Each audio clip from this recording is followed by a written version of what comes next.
Hi guys, good morning. Happy July, happy summer. I just made myself a cup of coffee.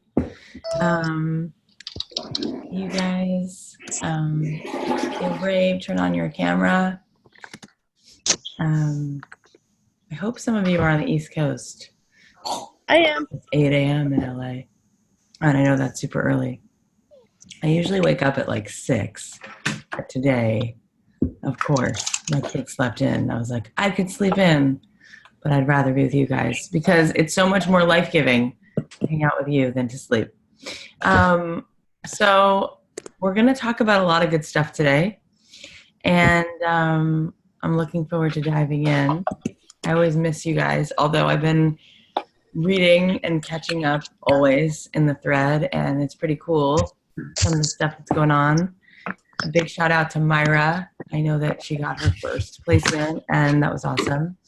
And Mar, also, I know that you were just posting about how excited you were about that song that they chose. Super cool to see that. So yeah, good morning, everybody. So we're going to talk a little bit today about what is in the way of you guys. You're welcome. Hi, guys. I'm reading your comments. Good morning. I want to talk about seeing you guys crossing the finish line, whatever the goals are that you set for yourself. It is midway through the year. We're now at the 6-month mark of 2019. And so it's a good time to stop and look at what are the goals you set for yourself in January and where are you at, right? Like it's a good time to take stock. So I first want you to tell me in the chat, we talked the last couple months, we've been talking about really looking at your process and what you need to be doing, showing up to get to where you want to go, right? It's like anything, we want to lose weight, but we don't make it to work out. 6 months goes by and we're like, God, I don't have the summer body I wanted. I'm so frustrated. Well, it's really just simple. It's like we just didn't put in the time, right? So for a lot of you, you are putting in the time. I can see it, but there might be other things going on. And I have a list of those things in front of me, which I'm going to go over. And we'll talk about that. But I want to know, I want to get like a pulse on reality. And so I know that it's never fun to take a hard look at what's really going on, but I'd love to get a sense of what that is. And if you want to make the most out of today's time, I think in the last 6 years of doing this kind of work, I've become a really good coach. So I'd like to get a really honest sense. So can you just tell me in the chat, based on what we talked about last month and the month before, we talked about what you can be doing to be making small intentional steps towards your goals. Can you tell me in the chat how much of that you've actually done? Have you scheduled a process for yourself? I gave you an example of a process where I told you that I would do research, book a co-writing session. Before the co-writing session, then I would do some like lyric writing, like some brain dumping. So I would be prepped for the co-writing session. And I would always do the research and then book the co-writing session first because it kept me accountable to do the work in between the time. And then I would book the time on the calendar and like 3 months out to actually record the songs so that I knew I was going to have to get those songs finished. And then those co-writing sessions over 3 months would lead to usually about 12 songs in 3 months. And then I would decide from those 12 songs which 4 I wanted to record. And then we would record 4 songs and amazing things would happen. An artist would see me at a club or they would run into me or sometimes they would ask to take me to lunch and say, how are you doing this? And I would say, oh, I would tell them what I just told you. And I would say, and I do that every single week. And there's an intention behind it. I would research things and I would study my ideal customer and who they are and who's going to write me a check. Because you guys, a hobby is a hobby and that is great. I have so many things I want to do. I just told a friend yesterday that I want to go take a floral design class because it'd be fun. I like flowers, right? But a business is only a business because we get paid. This is really exciting just because of the sentimentality of it. But this is a check that we just got from Catch the Moon. And it's only $2,000, but it's for a girl. How many of you know April Kelly? Do you guys know April? Yeah. So I don't know how much you know her, but she wanted this so bad for such a long time. And she just got her first placement. And she did Catch the Moon. She did Six Figure Songwriting, I think 3 years ago. I think it's already 3 years. Babe, you okay? And Bev's shaking her head. I would trust Bev to know. So she did it 3 years ago. And in that first year, she really like worked hard. And the second year, I remember she was in the next class. And she got a really close call on a really big placement. I feel like it was like a $30,000 placement. And it didn't go through, but just the fact that she was like, we actually put your hand like right here. And the client actually passed because they decided to go a totally different way with the ad. But I got a check in the mail this week because we licensed a song of hers for a movie. So, you know, it's validating, right? But the thing is that it's also frustrating because she came so close to this other big placement. And if this was like an absolute must, right? Like that this was her goal, she wanted to license music, then the question is a couple things. You know, that song, let's say the one that got shortlisted, we got a quote request for, you know, how many more songs like that did she have? And when I say like that, not necessarily about that theme, but with that that level of production quality or that level of songwriter, you know, quality where there's really a flow to the lyric and it doesn't feel like it's clumsy or just kind of stuck together. Not that hers are. I'm not saying that about her. I'm actually I'm zooming out now, not even talking about her. I'm talking about like in general, looking at a person. And I'm also saying, you know, $2,000. My sister does voiceover. She does voiceover work for like Disney shows, animated shows. She'll do like a Clorox ad. And she does tons of auditions, countless auditions. She'll do them either from her room or she'll send in like she'll stand in her closet and send in a voice memo. Or she'll go down sometimes to, she's rep by Innovative Artists, which is a big agency. Or sometimes she'll go down to the agency. They have a vocal booth. And once in a while she goes in to record. And I say to her, you know, like, how much do you make? I'm just curious because you do like, I mean, I don't know if it's thousands, but she does hundreds of auditions a year, hundreds of these where she'll send in a voice or something. And she goes, oh, they pay you scale. So I said, so what is that? So she goes, oh, well, if you get the whole day, which you usually don't, usually get like 3 hours. But if you got the whole day, it'd be like $700.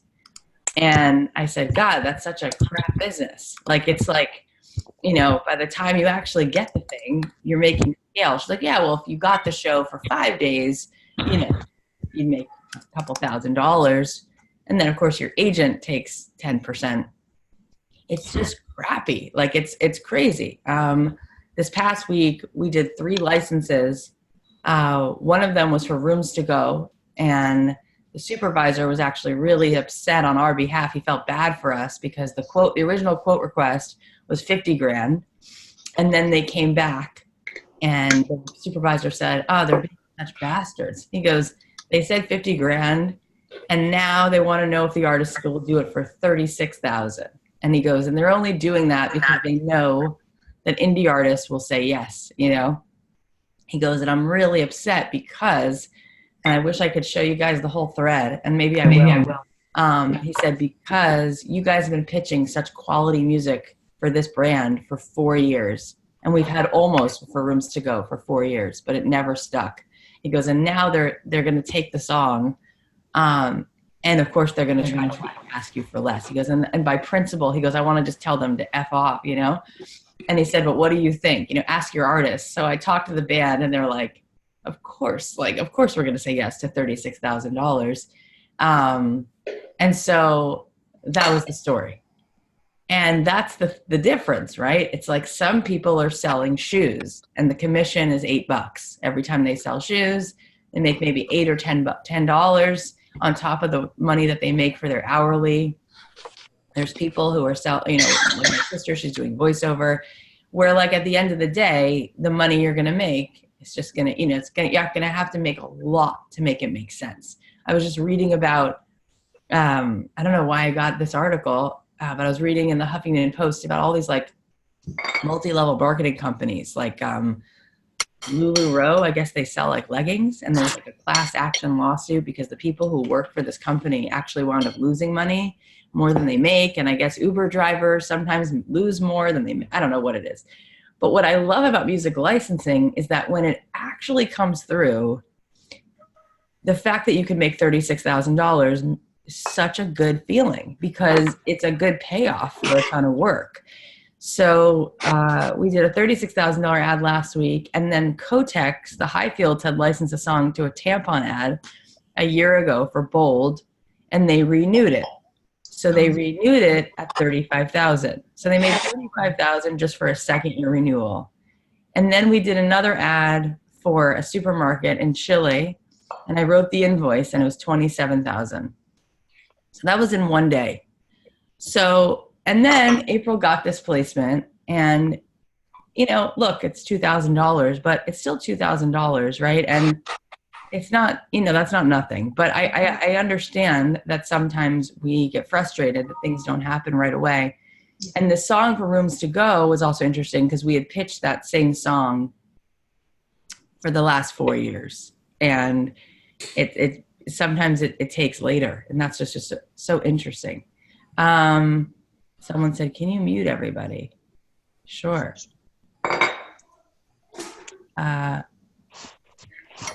I'm going to mute it. Sorry that everybody wasn't muted. So I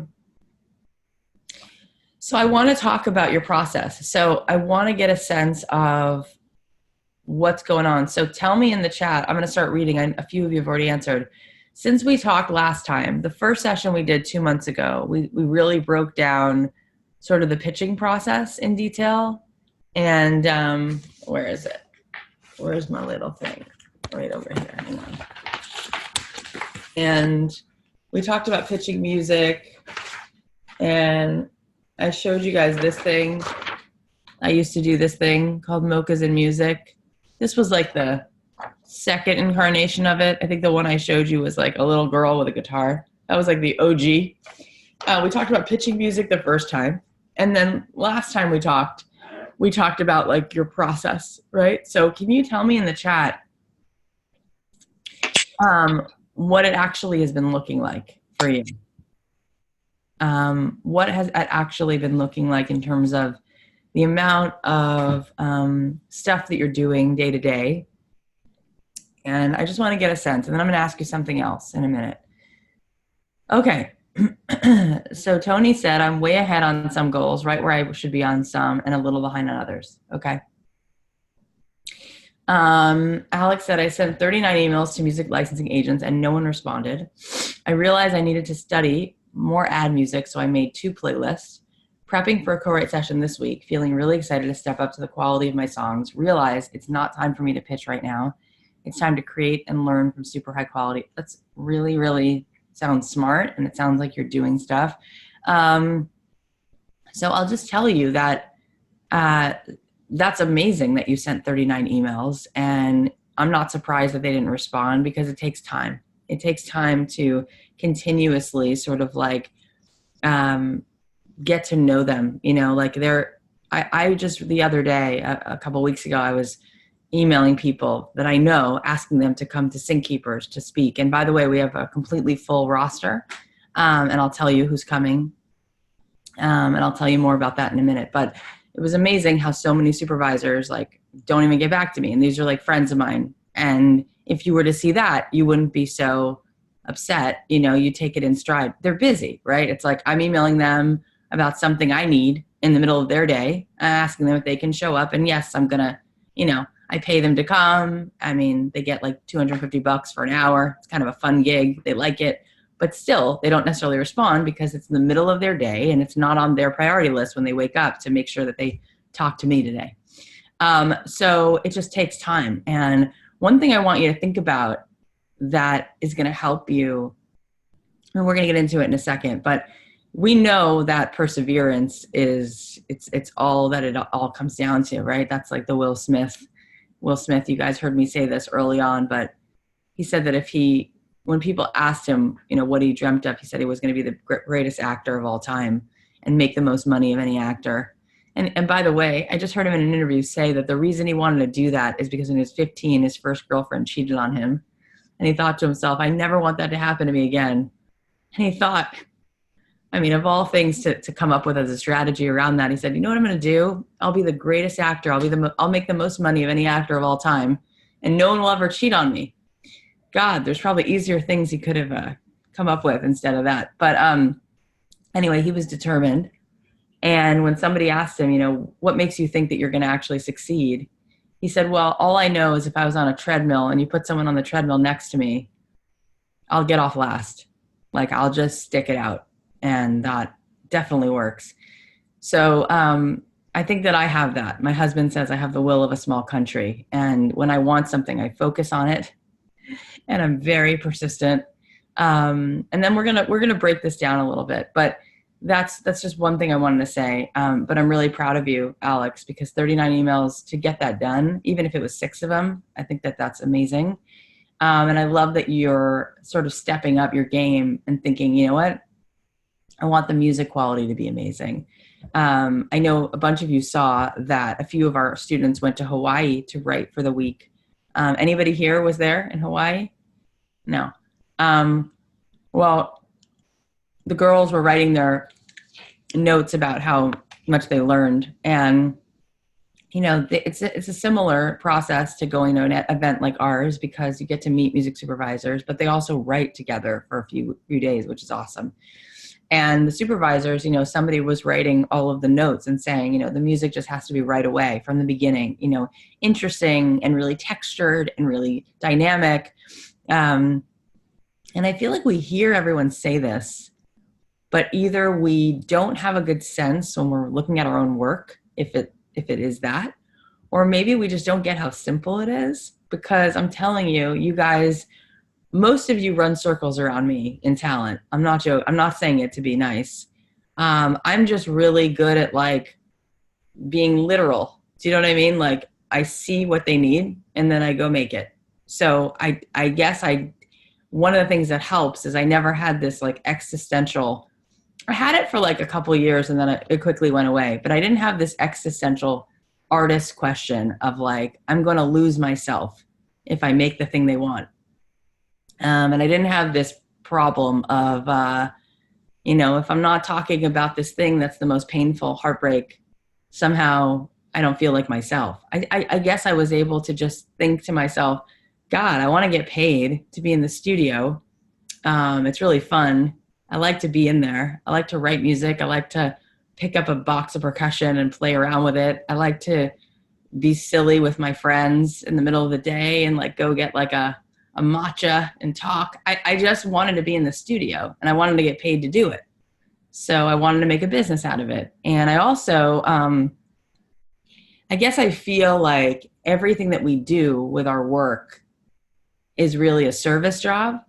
And I don't know, you've gotten to know me, but I like to be in service to other people.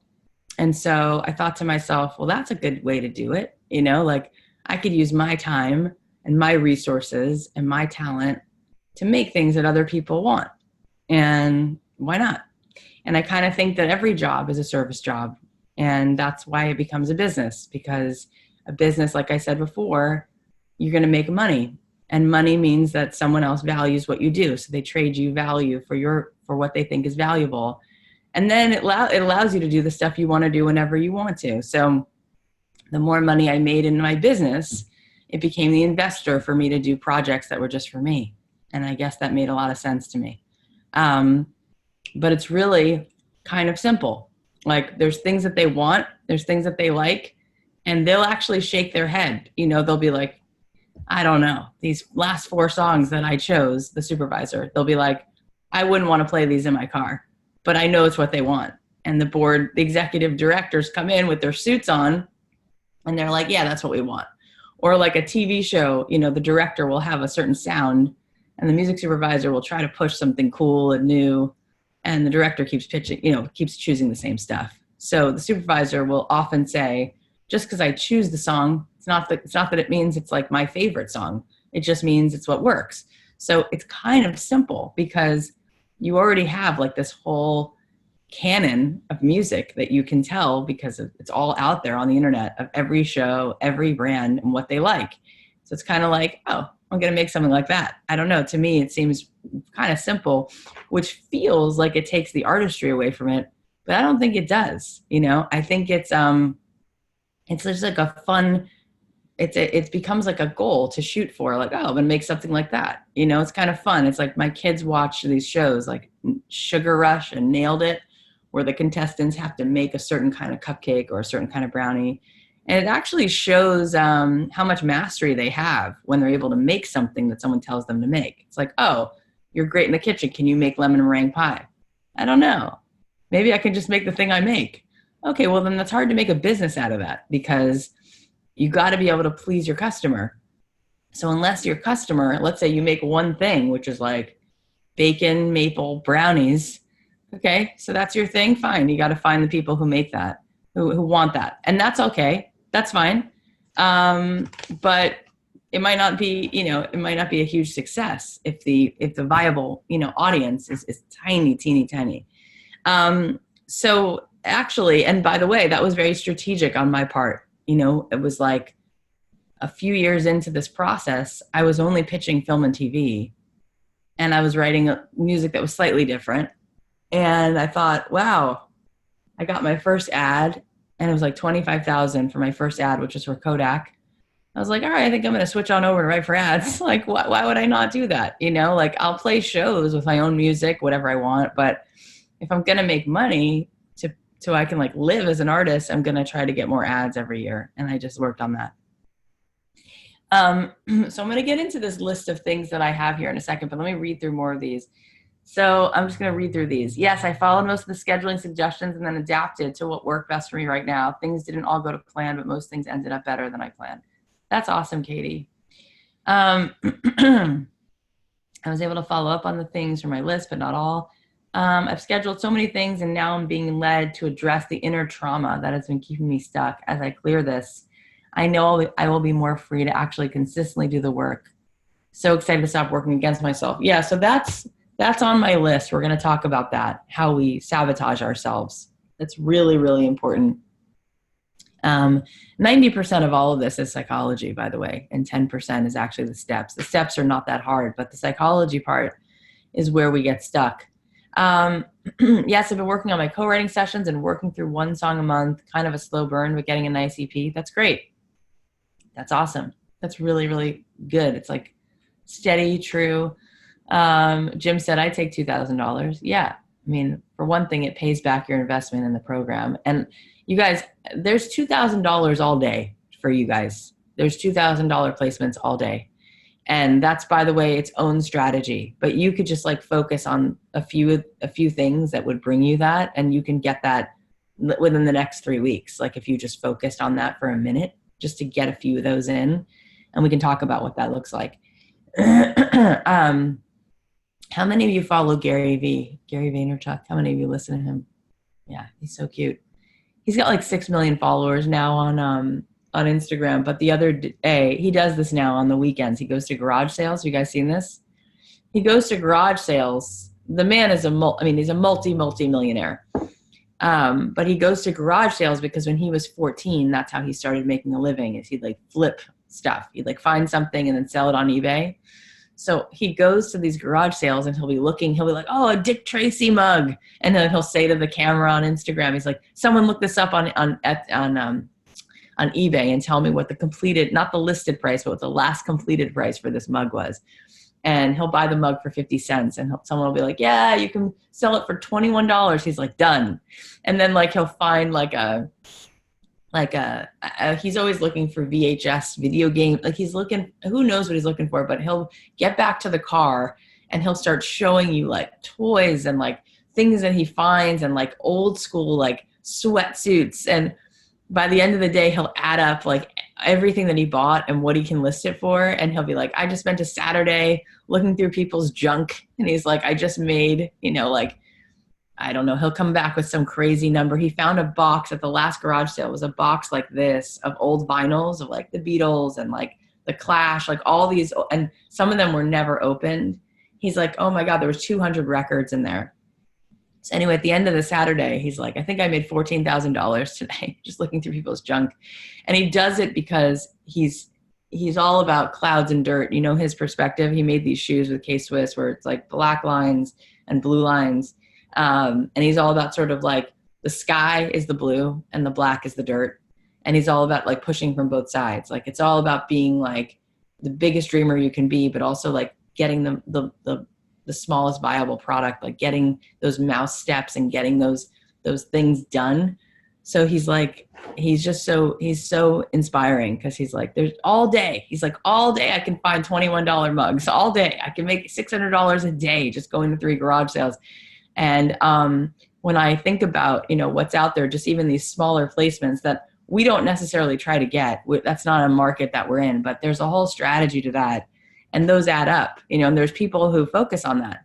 My friend Kyler, I think I told you, 1 year before she met me, of course, because I think I brought in the pitching thing to her in a different way, but she definitely taught me a ton about great songwriting. But one thing that she had done the year before we met, she'd been doing it for a few years. I think I told you this, but she made friends. She put her sites on soap operas, right? And by the way, I know soap opera sounds like the cheesiest, weirdest thing in the world, but they're just using good music, right? Like they're not using soap opera music, right? So she's got great music. Kyler's in the band called The Rescues. They're an amazing band. They were signed to Universal Republic. They're great, totally legit. Every songwriter thinks that they're like the best. In fact, I had a meeting with Rachel Levy, who's the head music supervisor at NBC Universal Pictures. And she was listening to them when I walked in the office. So they're pretty legit. So that's kind of songwriter Kyler is. So the year before I met her, she was telling me like, oh, you know, my biggest source of income the last 2 years? I said, what? She's like, guiding light. And I'm like, what does that mean? She's like, yeah, I like set my sights on it because I knew nobody was really going after it. Not so many people. And you know what soap operas do? They have a show every day. So she made friends with the supervisor, gave her like 50 songs that were pre-cleared for a certain amount. And she used one every day. So she was, you know, living her life, doing her thing. And she was making like $1,500 a day just because her music was sitting there at Guiding Light. You know, we've done that in the past. There are shows for Disney Channel, like Girl Meets World. There's shows like that. And all day they're looking for songs they're going to give you like $1,000 for. And they're licensed, right? These are all licensed songs. These are not publishing. There's no publishing involved. It's pretty cool, right? Like imagine like you're just doing your thing and that's just like little bits just coming in on the regular, you know? It's great. You can wind up making $50,000 a year just having songs like that, which is not a bad idea. Let's move through this. So Angela said, we're moving forward well, have an EP release scheduled. Most of the songs done. That's great. Just hoping to get a sync placement. I've been pitching like crazy. 200 emails. Wow. That's amazing. Got a couple leads, but nothing yet. But we just filmed a music video yesterday. And during filming, a local film studio owner came up and wanted to work with us sometime. That's great. Really cool. Can you put the body of your email, like what you send, can you put it in the chat? And just like copy and paste it because I want to read it. I want to see if I can like just help you with it. Please do. Yeah, it's probably bad, and I feel embarrassed putting it out there, but I'll do it. Why not? You know, like I feel like I feel like that I'm a ninja at cold emails. That's kind of my thing. So let me help you.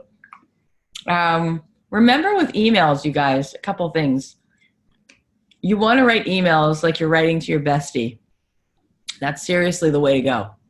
So when you write the subject line, for instance, don't use caps. Write it with, like lowercase. And then also, don't say anything about the songs that you're pitching in the subject line, because people read through subject lines to sort of screen if they're going to even read the email. So you don't want to give them exactly what it is because they see a name they don't recognize. Then you tell them what you're doing and they're like, nope, not interested, right? So make it something that's like unusual or confusing or relate to something you said. Maybe you talk about a new jacket you bought and you're asking them about their July 4th. So in the subject line, you put fireworks and leather. They won't know what that is. They'll open it and then they'll see later on, oh, okay, she was talking about July 4th in this email. And they won't even actually do that. But if they do, it kind of makes sense when they read the email why you said that. And we can talk more about emails, but it's a big part of it. A big part of it. And part of what makes it work is being vulnerable in the email and not trying to prove yourself or tell anybody your whole life story, but just like 1 or 2 lines that could be a little personable, a little vulnerable. I'm helping my husband. My husband's been a lawyer for 20 years and I'm finally rubbing off on him, and he wants to pursue his dream, which is to do comedy writing. And so he's been taking like little steps forward every day. So he started a Twitter, he started posting a joke a day, and then he started to do like whatever the next thing was. Whatever the next thing was, do it. So somebody said there's an event where like people who write for late night, like Conan and Jimmy Kimmel and Jimmy Fallon, are going to be at this thing. They're going to be speaking. So he's like, I'm going to go, right? Next step. And afterwards, the guy who's the head writer from one of these late night shows stayed after, was standing with a bunch of these guys outside on the street. And my husband was there and he was like, yeah, you guys can email me if you want. Here's my email, which happens all the time. It happens inside our class. You guys know sometimes. It also happens at our events. It happens at other events too. And also you can find people's emails without them giving them to you too. So my husband was going to write this guy an email and he shows me the email he's going to write him. And I'm like, no, you can't send him that. It's just like the worst email ever. So I was like, let me make it better. So I told him, you should be short and sweet. You should always close it by saying, I know how busy you are. You don't have to write me back. And ask him something specific so that maybe he'll write you back, right? Something really easy to write.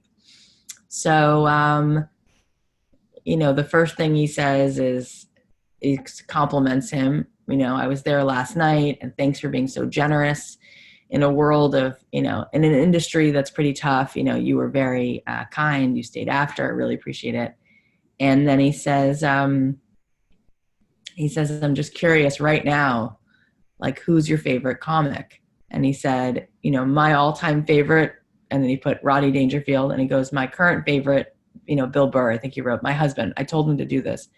And then he's like, you don't have to get back to me, but thanks a lot. And the guy doesn't respond to anything except for he writes back, all-time favorite, current favorite. Because it's a fun question. It's a fun question to answer. It's quick.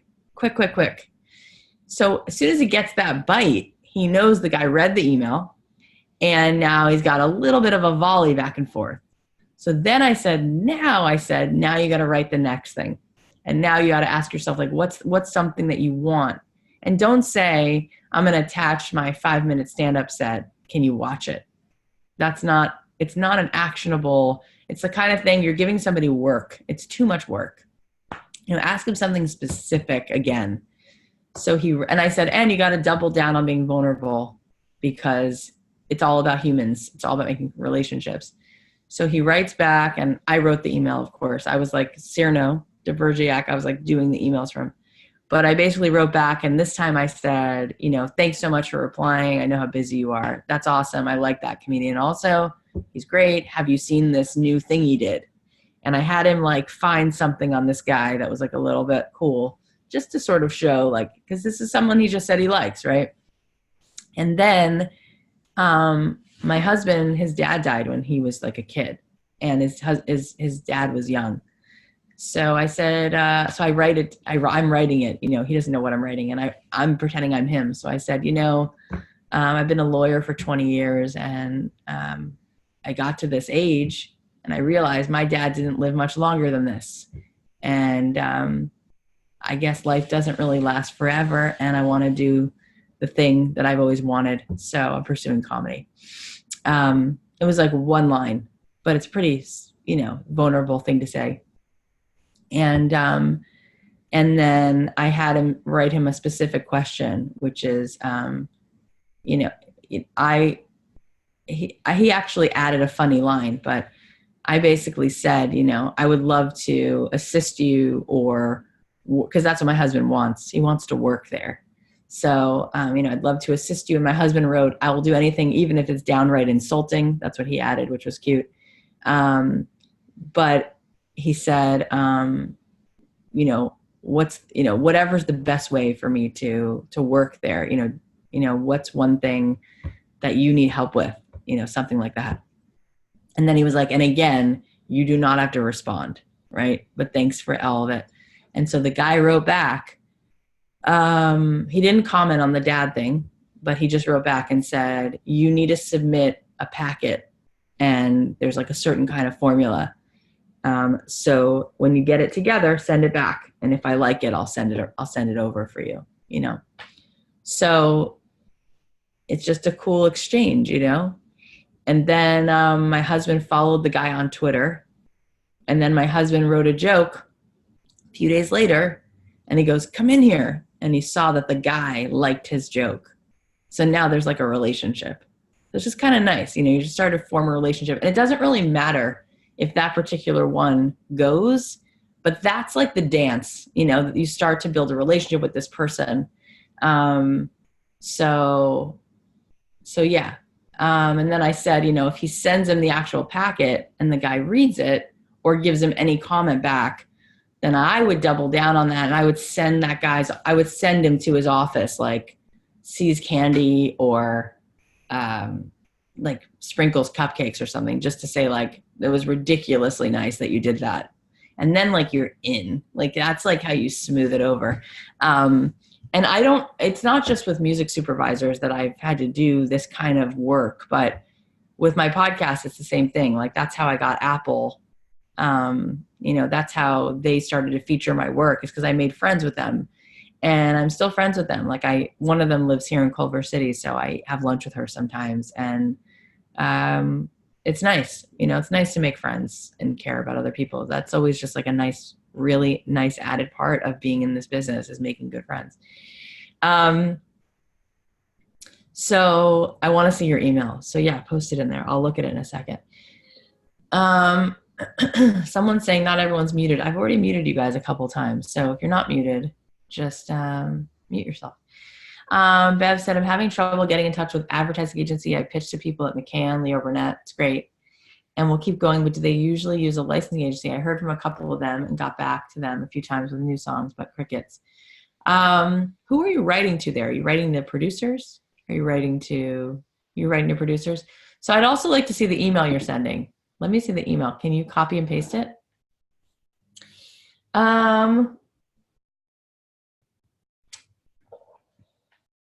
By the way, look at my mug. It says, do it scared. It's my friend Ruth Sukup's. Yeah, she's amazing. Have you guys, I told you this story, but have you guys heard her episode on my show? She's an amazing girl. She actually just got back from Italy with her daughter. She was there doing my friend Laura does a copywriting class, actually, where she teaches people how to write great emails and write great messaging for their website. And Ruth was at my friend Laura's event in Florence. And Ruth, she makes multi-seven figures now and has 2 really sweet kids. But she tried to commit suicide 4 times. And the last time, she really did. She died for until they resuscitated her. And she wrote a book called Do It Scared. And she's amazing. And yeah, anyway, she sent me this mug. Amazing. Letting my day job, which is art, is constantly sidetracking me with summer art fair season. I think perfectionism is getting my way. That's on my list. It's not ready is a constant thought. I'm writing daily and have done co-writes. Yeah, the perfectionism thing is awful. It's like a 20-ton, brick wall that we carry around. And it's definitely something that will, it's sort of a foregone conclusion that if we work with that, we're not going to be able to get to where we want to go. And I want to talk about that today. Can you post the songs that are chosen by the companies? Oh yeah, that'd be a good idea. Let me make a note to do that. Post the songs chosen.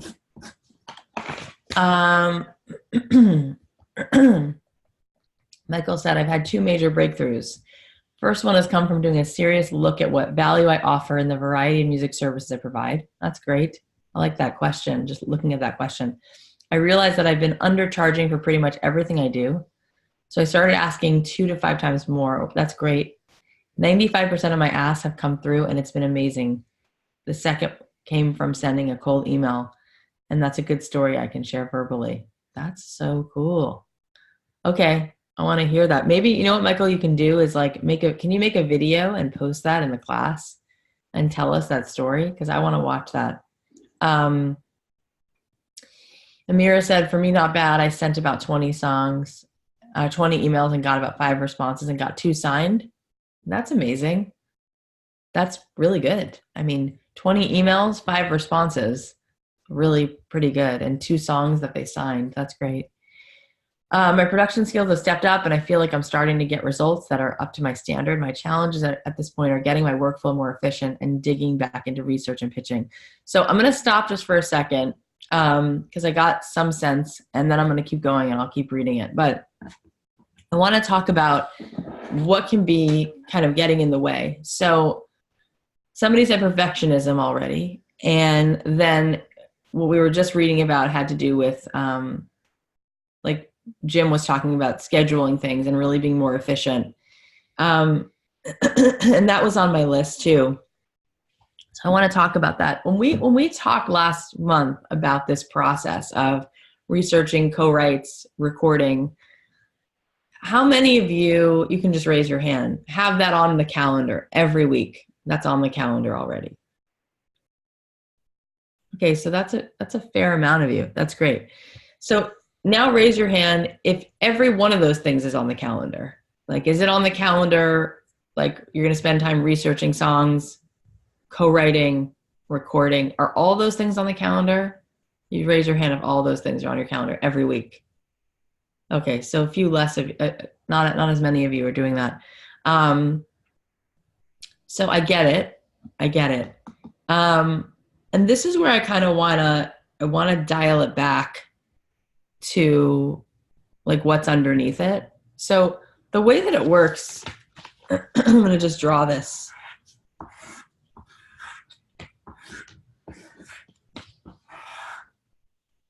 So I realized I just kind of drew it and now it looks like a little bit of a face. But so let me write the words down.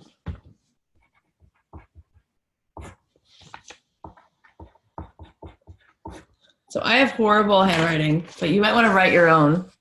So what I wrote up here, it's also backwards for you. It's really fun. And this is like really efficient. So what I wrote in this first circle, and you can just write this down if you want, because it's like hard for you to look at. But basically, you can write this down. So your beliefs, right? What you believe, that's the first circle. That fuels your actions. So write that down. Your beliefs, you can draw a circle, and then you draw an arrow to the next circle. So beliefs fuel actions, and then your actions fuel your results, right? So now you got results down here. And then those results reinforce your beliefs. And it goes around in a circle. So that's what I wrote. I wrote beliefs fuel actions, actions fuel results, and the result reinforces the belief. So the thing that you want to go back to, right, is to try to like retrace the steps of what's actually in control. You know, it's sort of like if you see water dripping, somewhere, you want to look for where it's coming from, like what's the source. And so you kind of like look to find, is there a hose on? Is there a leak? We had a leak. I don't know, those of you might remember, but my kitchen was destroyed in March, right? Yeah. We had a leak. So the guys came over. That was crazy, by the way. Like they literally ripped out the entire kitchen ceiling and the walls. It was crazy. But there was a leak and they had to kind of figure out where it was coming from. So, what we did is first we we thought it was coming from this one area. So we patched it, but then it was coming from somewhere else. So then we patched that. Then we realized, oh my God, it's really coming from somewhere else. And so they went all the way up and they realized that in our bedroom, which is on the 3rd floor, there's a balcony that wasn't sealed. And so that went into the roof, which came down through inside the kitchen. So you always want to figure out what the root cause is of something, or else you're not going to fix it, right? If you don't actually fill that hole, that first hole, the water's going to keep dripping. So you need to go back to the source of the issue. So we can talk about your actions, which is what we were just doing.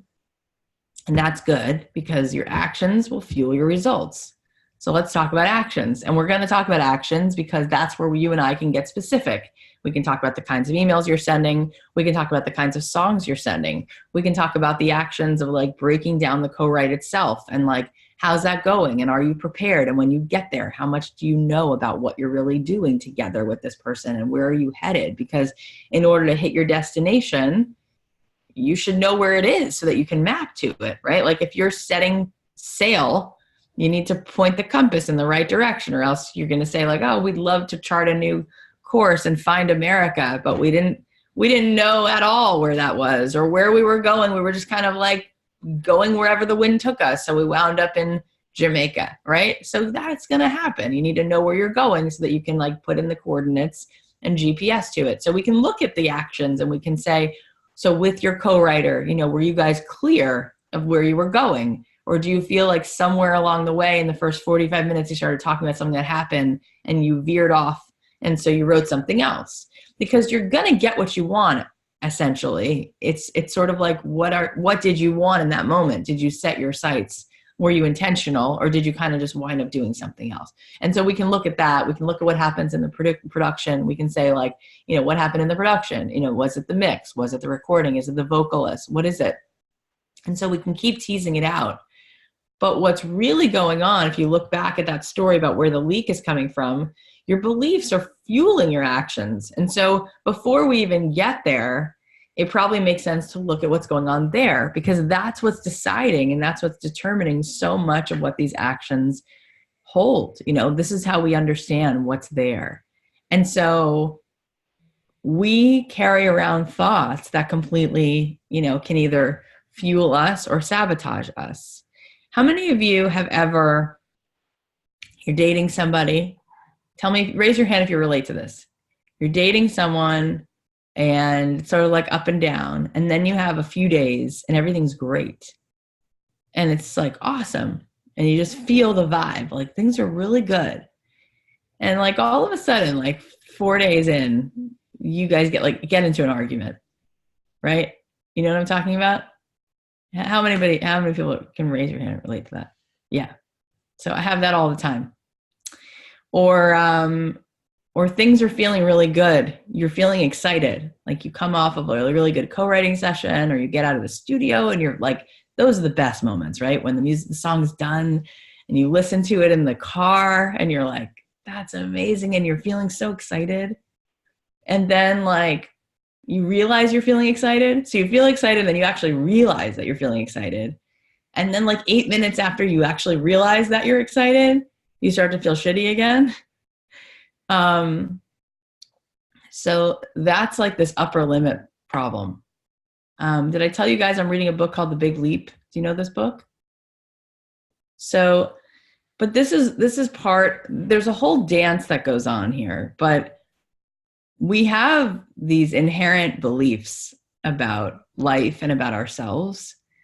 And we have to make sure that they're the right ones. Otherwise, they're going to sabotage you every time.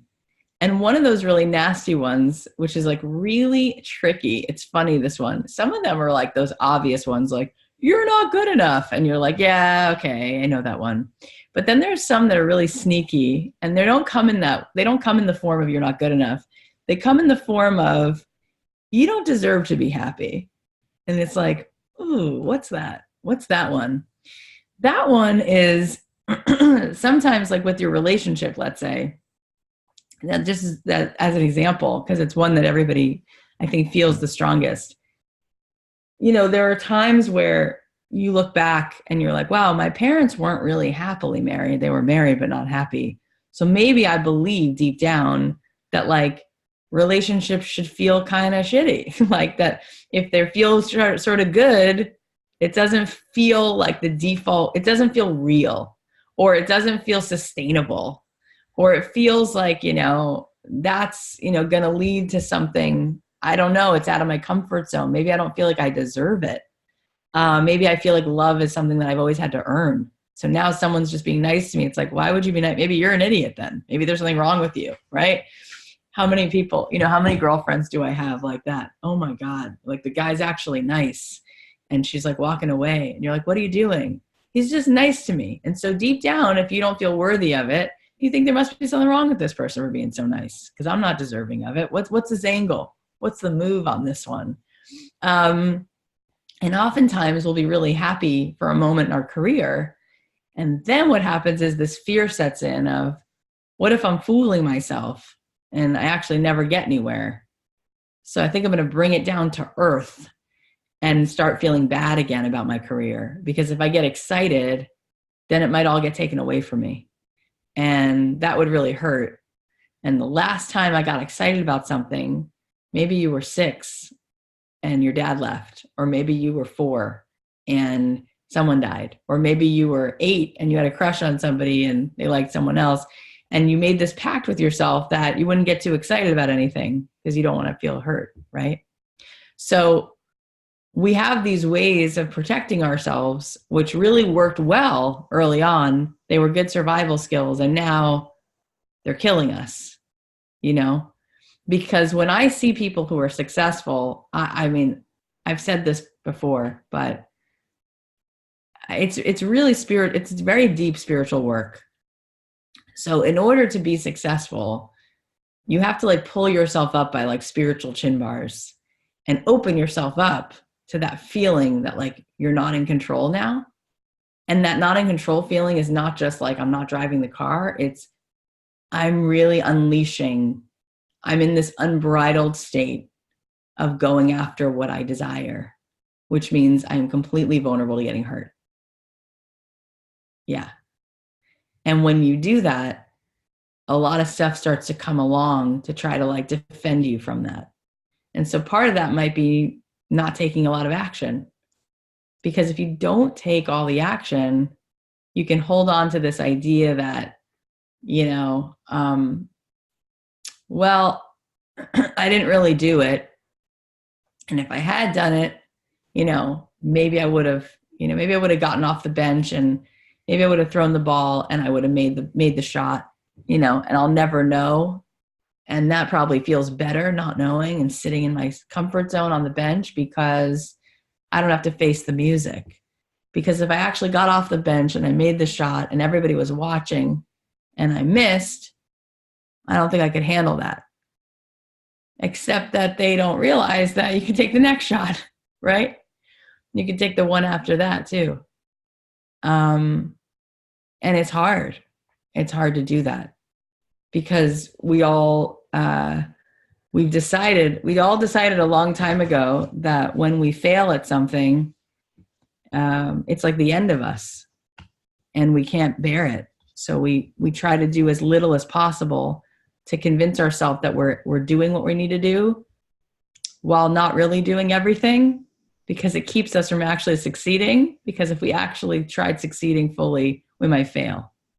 And I'm telling you that this is what people do all the time. It's hard. It's really hard. Every time I get a new sort of challenge, I want to say no. You guys know I wrote my book. This is my book. You guys probably have seen it, but it just came in. Yay. Look at this book. I hated this book for 2 years. This was like the worst chess partner I ever had. And now I really like it. But it was awful. Like I would think about this book and I would feel like I was going to throw up or like get the flu. And I'd open my laptop and I'd be like, I hate this. I'm going to cancel. Why am I writing a book? I don't want to write a book. It's the worst. And it was like this wrestling match. But I want to share something with you guys. I saw this quote the other day and I took a photo of it to share with you. Oh boy, by doing that, okay, so I'm going to show it to you like this. How many of you have seen this quote?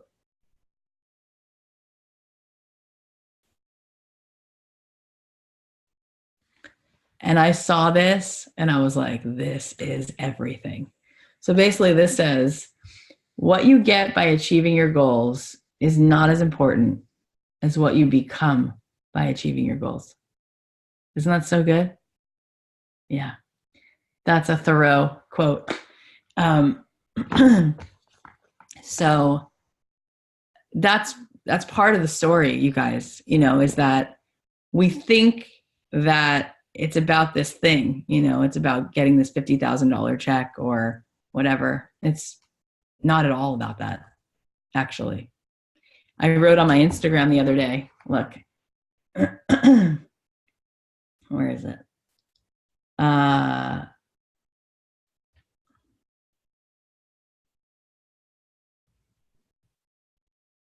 So it's kind of, it's not the same thing, but it's a variation on it, that it's not about the money.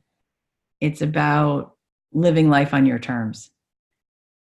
Right before I started songwriting full time, I had been working at an office job, at a commercial real estate office job in Brentwood, wearing Ann Taylor suits. Oh my God, I remember I was like the girl, there's always an episode of every 80s TV show where they fix up the girl and make her look like something she's not. So like I had that moment when I worked at the agency and I went in and I got the job because I was standing in line at the Cheesecake Factory and the guy who ran the firm was talking to me. We were waiting for 45 minutes back when you actually had to wait to eat there. Now nobody cares about the place. We were talking for 45 minutes and he's like, you have a great personality. Do you want to come sell real estate? And I was like, no. And he's like, but you're really good with people. You can make money. Just come work for me. Anyway, I wound up working for him and they told me I had to blow dry my hair every day and wear high heels. I'm like, I don't own a pair. So like I just turned 40 and I had this big party and I didn't wear shoes because I don't own a pair of shoes like that. So they took me, one of the guys who worked at, this is actually interesting. One of the guys in Brentwood at this place, who was one of the principals, they call it, the four owners of the company. He was Fred Savage's father. His name is Lou Savage. He's actually one of the sweetest guys. And this is a sad story, but he died like 4 years ago and he was young. He was like only 70 or something. But when I worked there, he was younger than that because this is like 14 years ago, so he was like 50 something.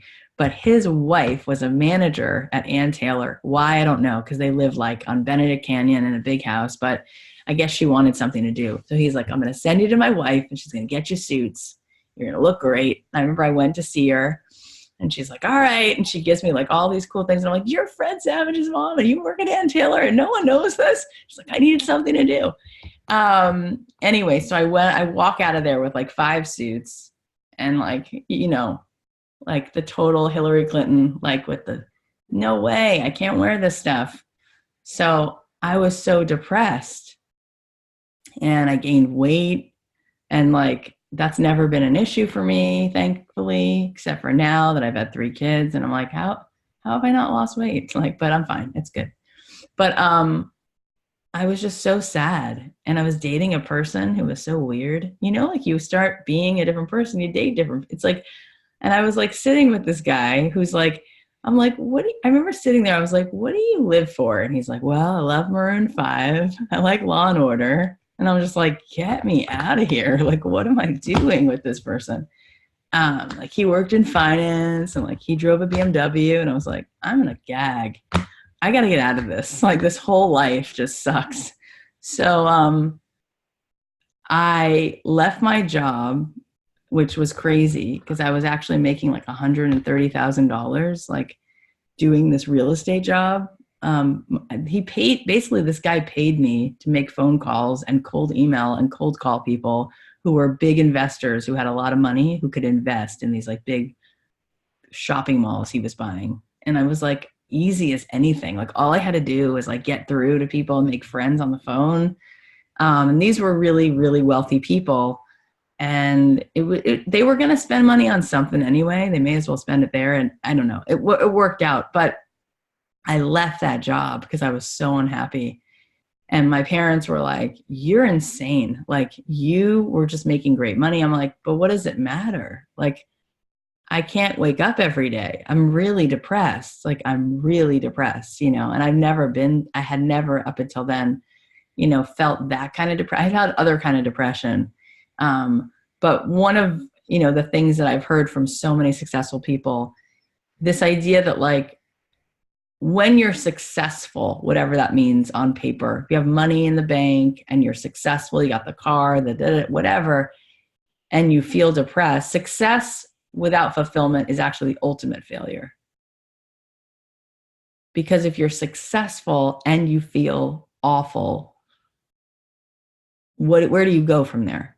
Except that you might be successful, but you're not living life on your terms, right?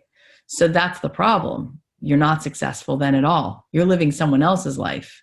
So you're not even in the race for yourself anymore. So that's the problem.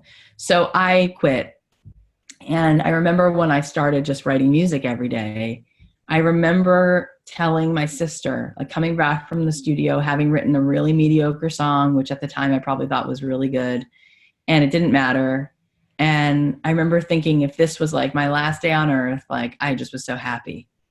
And I felt so successful. I didn't feel successful in like the big sense, but I just felt like I was being myself. And so I love that quote, you know, it's not about the goals, it's about who you become. And I feel like the way I look at life now is that everything is like this spiritual obstacle course, like whatever one you choose, we all have a different one. And it's all there to help you become you, right? Like that's it. Like that's really what you're reaching for, is becoming more of yourself, whatever that means, like being more in alignment, kind of birthing who you really are, because we spend so much time taking in this data of who everyone else wants us to be. And we get good at like pleasing people, and we get good at trying to, and then, you know, how do we actually become who we really are?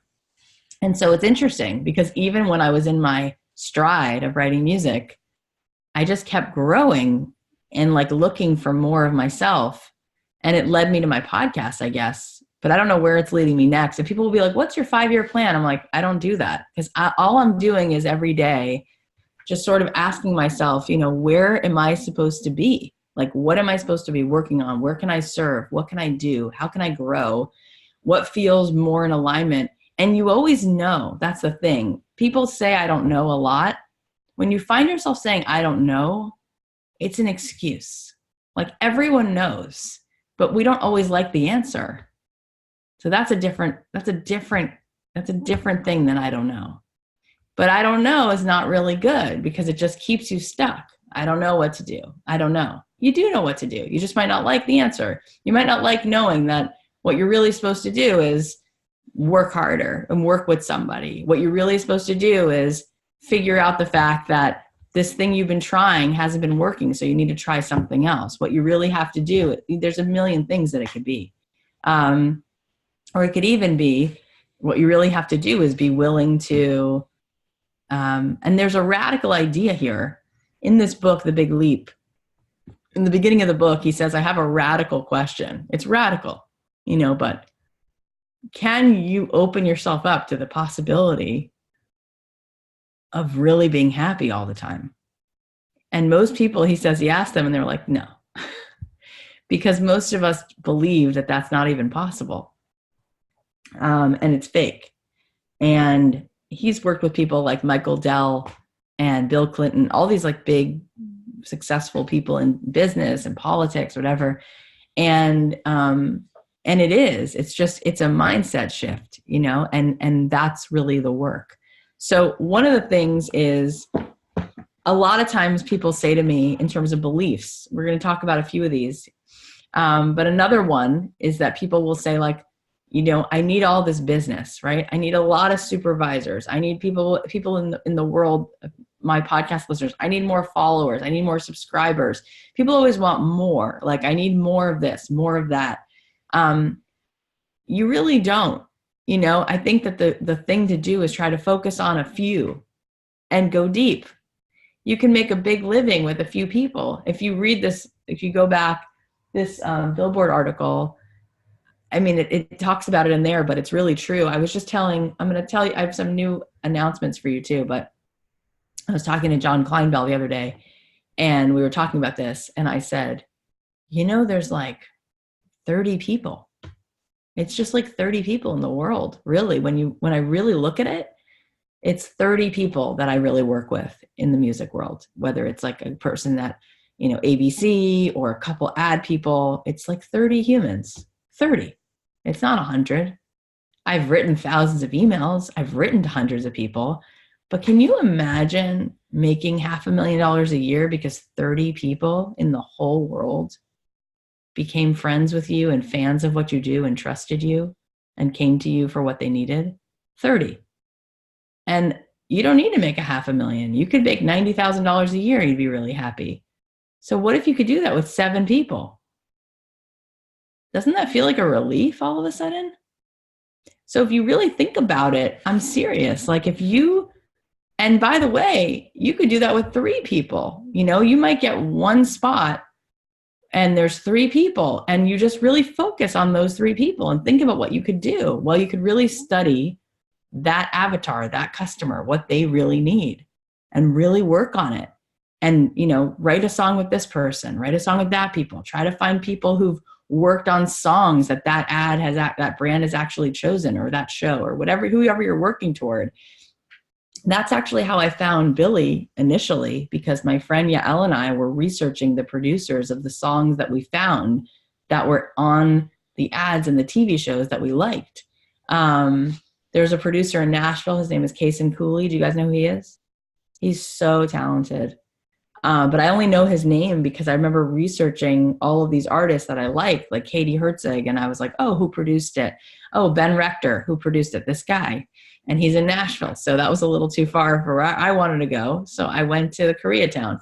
But that's how we figured it out, right? And it's like I was just focused on like this thing I wanted to, like this bullseye. So like focused on it. And then instead of ever thinking, I never thought, I mean, I may have at one point, but I mostly was thinking how possible it was. My beliefs were really clear for me. They really fueled me, because I would think to myself, on the other side of writing like one great song, I'm going to create a relationship with these few people, and that's going to go a long way. And then I'm going to just keep going back to that well and just help, and I'm just going to serve those people. And by the way, they're not expecting it. So then here you come out of nowhere, and you're just like showing up for these people. The other day, it's summer, I wanted to take my kids to Disneyland. So I know it's like a death sentence for me, honestly. It makes me feel scared and terrified. But I wanted to take them because I know they want to go. So just on a whim, like I emailed Lisa Brown Leopold, who's head of music at Disney TV. I was like, hey, you can say no to this, but I'm going to take my kids to Disneyland. And she goes, call me. So I get on the phone with her. She's like, I haven't talked to you in so long, because normally we don't talk on the phone. And she's like, I got to tell you a story. She tells me this crazy story about her life and what's going on. Crazy town. It was like an LAPD like mystery. It was crazy. And then she's like, hang on, I'm going to call Disneyland for you, because I have this special number I call. I'm like, don't do this. Don't call them. Just forget it. She's like, no, I want to get you my friends and family thing. Hang on. So I'm like, no, don't do this. She's like, oh, you want to stay at the hotel? Hang on. So she comes back. She's like, okay, you can get a park hopper. I'm like, what are you, a travel agent? Just stop it. She's like, no, I really want to help you. I'm like, no, please stop. I thought I was going to ask you. You say yes or no. I don't want you on the phone for 9 minutes with these people. So anyway, she goes, all right, I'll wait on hold. I'm doing this for you. You're nothing but kind. I love you. I'm doing this for you. It's nothing. It's nothing. So I'm like, it's not nothing. And then I was like, what did I do? You know, like, this is ridiculous. I have this woman on hold. Anyway, so she comes back and she's like, all right, what dates do you want? I can get you. So she said to me, you know, you've always been nothing but helpful, and I want to help you. It's not a big deal. And I realized, she said, you know, nobody does what you do.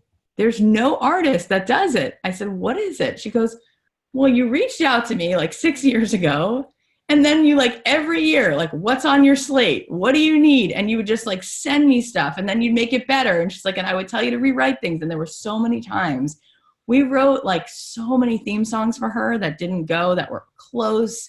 And then we would like get like a tiny license and we'd be like, of course. And she's like, I don't know. I always felt like, why is this girl so nice and so easy to work with? And why you're always asking me what I need and how you can help.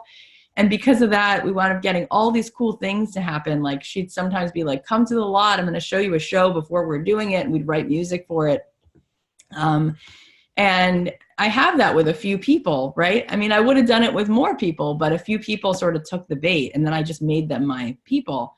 So I guess you don't realize until someone tells you how unusual that is. But my friend Carrie Kimmel is the same. She gets like 10 search requests a day. She has made her life writing music for film and TV now. She wrote the Fosters theme song. I'm going to have her come and speak to you guys. So she's so successful. It's not even funny. She also sings backup. She's been singing backup for Ringo Starr for a while. And, but she makes a living writing music and she has her own agency and we're similar. We're actually from the same place in South Florida. We're the same age. We're both moms now and we live out here. But you just need a few, really. Like I would set my sights on a few people and show up for them consistently and see where that leads. Because they're just people at the end of the day, and then like my friend Jordan says, ABG, like always be giving, always be generous, like reach out ahead of time. What do you need? How can I help? People eventually will be like, and then don't wait for them to tell you, like anticipate their needs. Try to see if you can create stuff, like constantly reaching out. They'll think it's really helpful. Janet Lopez is another person like that for me. I was reaching out to her. She works at Neophonic. And she just was like, oh, Cathy's always like that. Gabe McDonough was another person like that for me. He used to be at Leo Burnett. Now he's at MAS. But, we became like friends, and not just friends, but like anticipating. But think about that. I want you to think about a small number of human beings. And it is human beings, right? It's not computers. It's not like numbers and zeros. It's a person. Making a relationship with just a few people could make your entire career. It's true. I also wrote down here, schedule it. We were talking about it before because Jim posted it, but it has to be on your schedule, because if it's not on the schedule, it's not going to get done. Working out is never on my schedule and it never gets done, and it's not on the schedule, and I don't put it on the schedule. And the reason why is because if I would back up, we always want to do the thing that's going to make us avoid pain, right? So I'm uncomfortable. I don't want to work out. I don't want to work out. I'm lazy. It doesn't feel good, so I don't do it. I eat cupcakes instead because that's not painful. It's fun. So then I wonder, I'm like, oh, why am I in the same place? Because I'm not doing anything different. So I have to schedule it, because believe me, little actions add up. And when I started my podcast, I was like, I have no listeners. And I knew that in order for me to make any money from it, I needed like 50,000 listeners. And it felt so far. But instead of feeling the far, again, I thought about that quote, your goal setting is not about the goal. It's about who you become. And I really wanted to do that podcast. And so I kept going, and it grew and it grew. And we're now at 7 million downloads of that show. And you guys, that's what's crazy. Like songwriter, what? Your class, why do you charge for your class? I'm like, well, I have 6 people on my team. I don't need to work because of my podcast now, you guys. I don't need to do anything. I could like sit here all day and drink a margarita. I get paid per download. It's insane. I have 90 sponsors. You understand? It's crazy. But I do this. I wake up on a Sunday at 8 a.m. to talk to you because I like it. And it's because of who I want to become. Right? Like, it's because of who I want to become. But what's amazing is that podcast, that was just literally like chipping away. My friend just came back from China. She told me the Great Wall of China, she said, took them 1,000 years to build it. And I don't know why. I just started to cry when she told me that. I think because I'm such a person who believes in going further in your dream, even when you're not sure how long it's going to take. And it made me cry. I was like, oh my God, someone did something for 1,000 years. She goes, yeah, people would live their whole life. Then the next generation, the son of that person would grow up, do it their whole life. Then the next person, never even seeing the end of the thing. Isn't that amazing? Right? It's amazing. It made me actually think on my 40th birthday, my friend Cheston comes up to me and he's like, you just turned 40. I go, yeah. I feel old. He goes, no, it's just going to begin right now. I go, what do you mean? He goes, well, the Israelites wandered through the desert for 40 years, remember? He goes, they didn't even enter the promised land until the 40th year. I just started to cry. He goes, you just arrived. I was like, damn, that's good, you know? I was like, oh my God. He goes, that you just got to the door. I was like, shoot, that is good. He's like, literally, like you wandered through the desert and you literally are on the doorstep of your life for the first time. And I was like, God, that is such a great way to look at it, you know? So, isn't that powerful? Like that's a really powerful thought. But anyway, it's not about, you know, this is where the beliefs come in.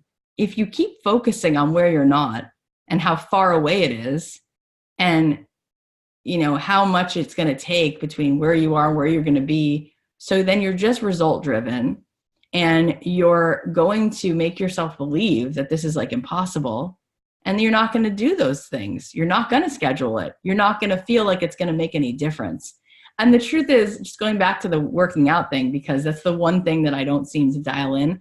I think deep down my belief is that it won't make a difference. And that's why I don't do it. I think I have that belief around that. I'm like, I'm going to basically be the same. Yeah.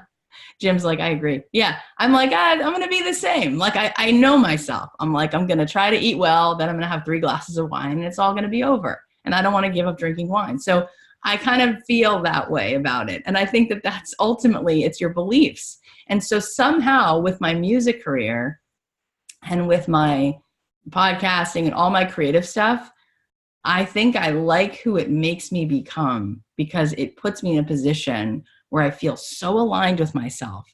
Every time I write a song, every time I'm pitching a song, every time I'm recording an episode, I feel like it's like me showing up in the ring, like with myself, like the self that I'm really aspiring to get to. And I'm sort of like competing against that and like becoming more of myself. And so I do it. And look what it does help you become. You know, like when you show up for your dreams, it helps you get out of your old stuff. It helps you prove to yourself that you are a creative and you do have so much talent, and you get to wrestle with this part of you that's wanted to like sell it short for so long. Or, you know, we give ourselves so much like slack for so many things, and you show yourself that you can handle rejection and that you can actually go back to the well and make something better. And it builds so much character, and then you actually get closer, and then you actually make something beautiful, and it feels exhilarating. The whole process feels exhilarating on some level. Do you know that fear and excitement are 2 sides of the same coin? Did you guys know that? So basically, fear is a chaser for excitement. And if you're afraid of something, then what you need to do is you need to breathe. Because fear, when we're afraid, we don't really breathe. We're like stuck. When you're excited, the difference between fear and excitement is you're afraid, but you're breathing, and now you're excited. So if you want to turn fear into excitement, just start taking deep breaths. And yet that little fear will turn into exhilaration, and you'll be excited. And I just think that makes a lot of sense, even though there are things that you're like, yeah, well, there's things that I'm afraid of that are really scary and I'm not excited about them at all. Yeah, well, we have no control over those things, you know? So it's like, on some level, it's silly to be afraid and worry about the things that we have no control over at all anyway. The worrying part is optional, you know? We kind of have to just surrender because we have no control over it. So the last thing I just wanted to talk about in terms of these beliefs is imposter syndrome, because I think that this is another big one. And one thing that I realized recently is the reason everybody has imposter syndrome.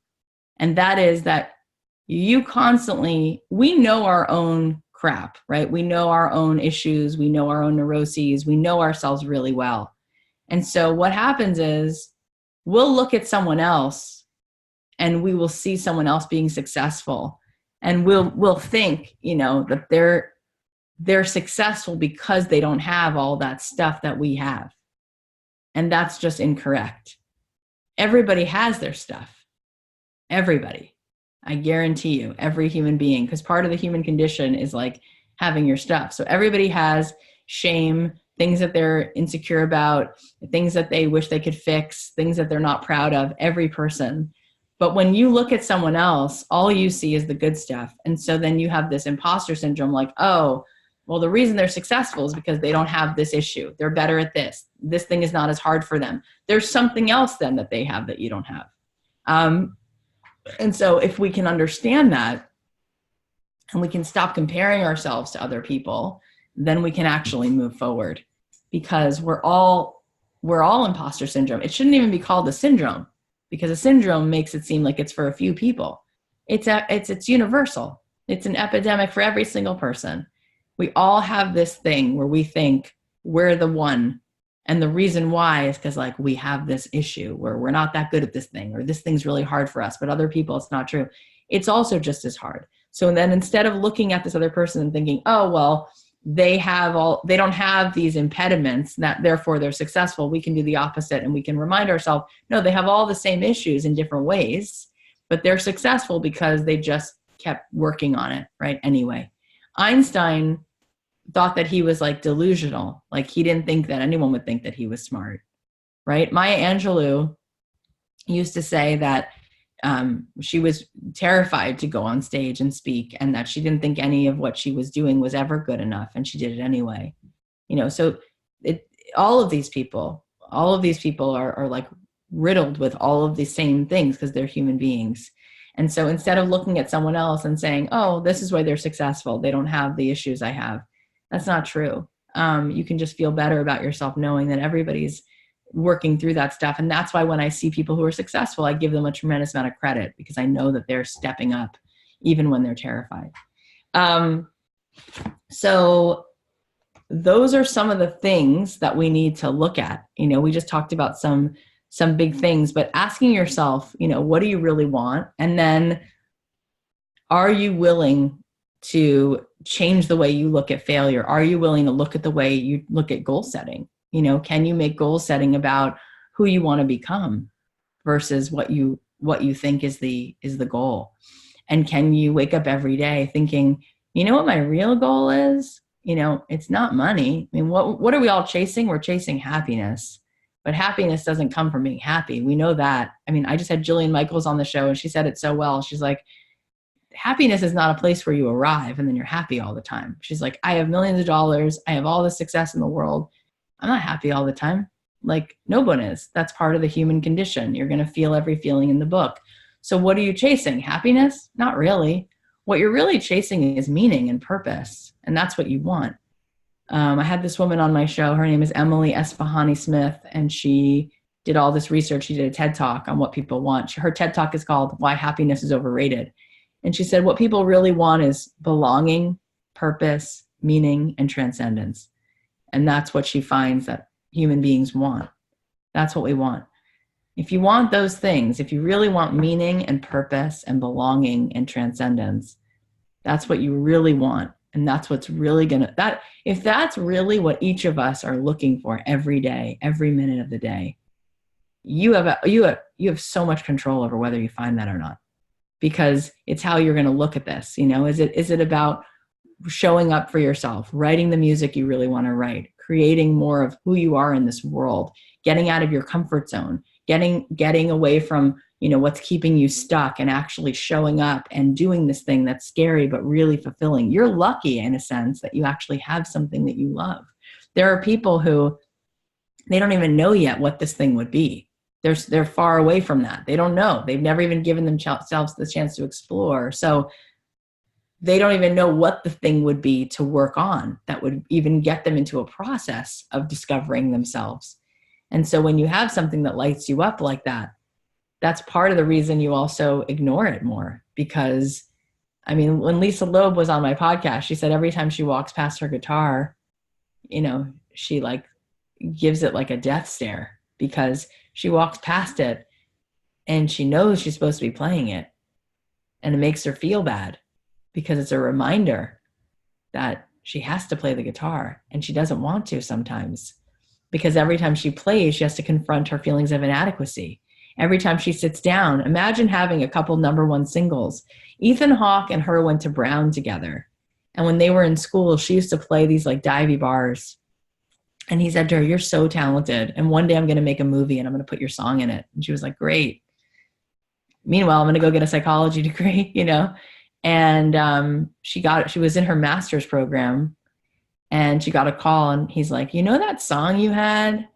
I always hear what I want to. What's that song?" She's like, "Stay." He's like, "Yeah, I need that song. I'm going to use it in a movie." And she's like, "Oh, cool." And of course, you know, her song was in Reality Bites. And the next day, literally overnight, the movie came out and overnight she said she couldn't go to the grocery store. She was so famous.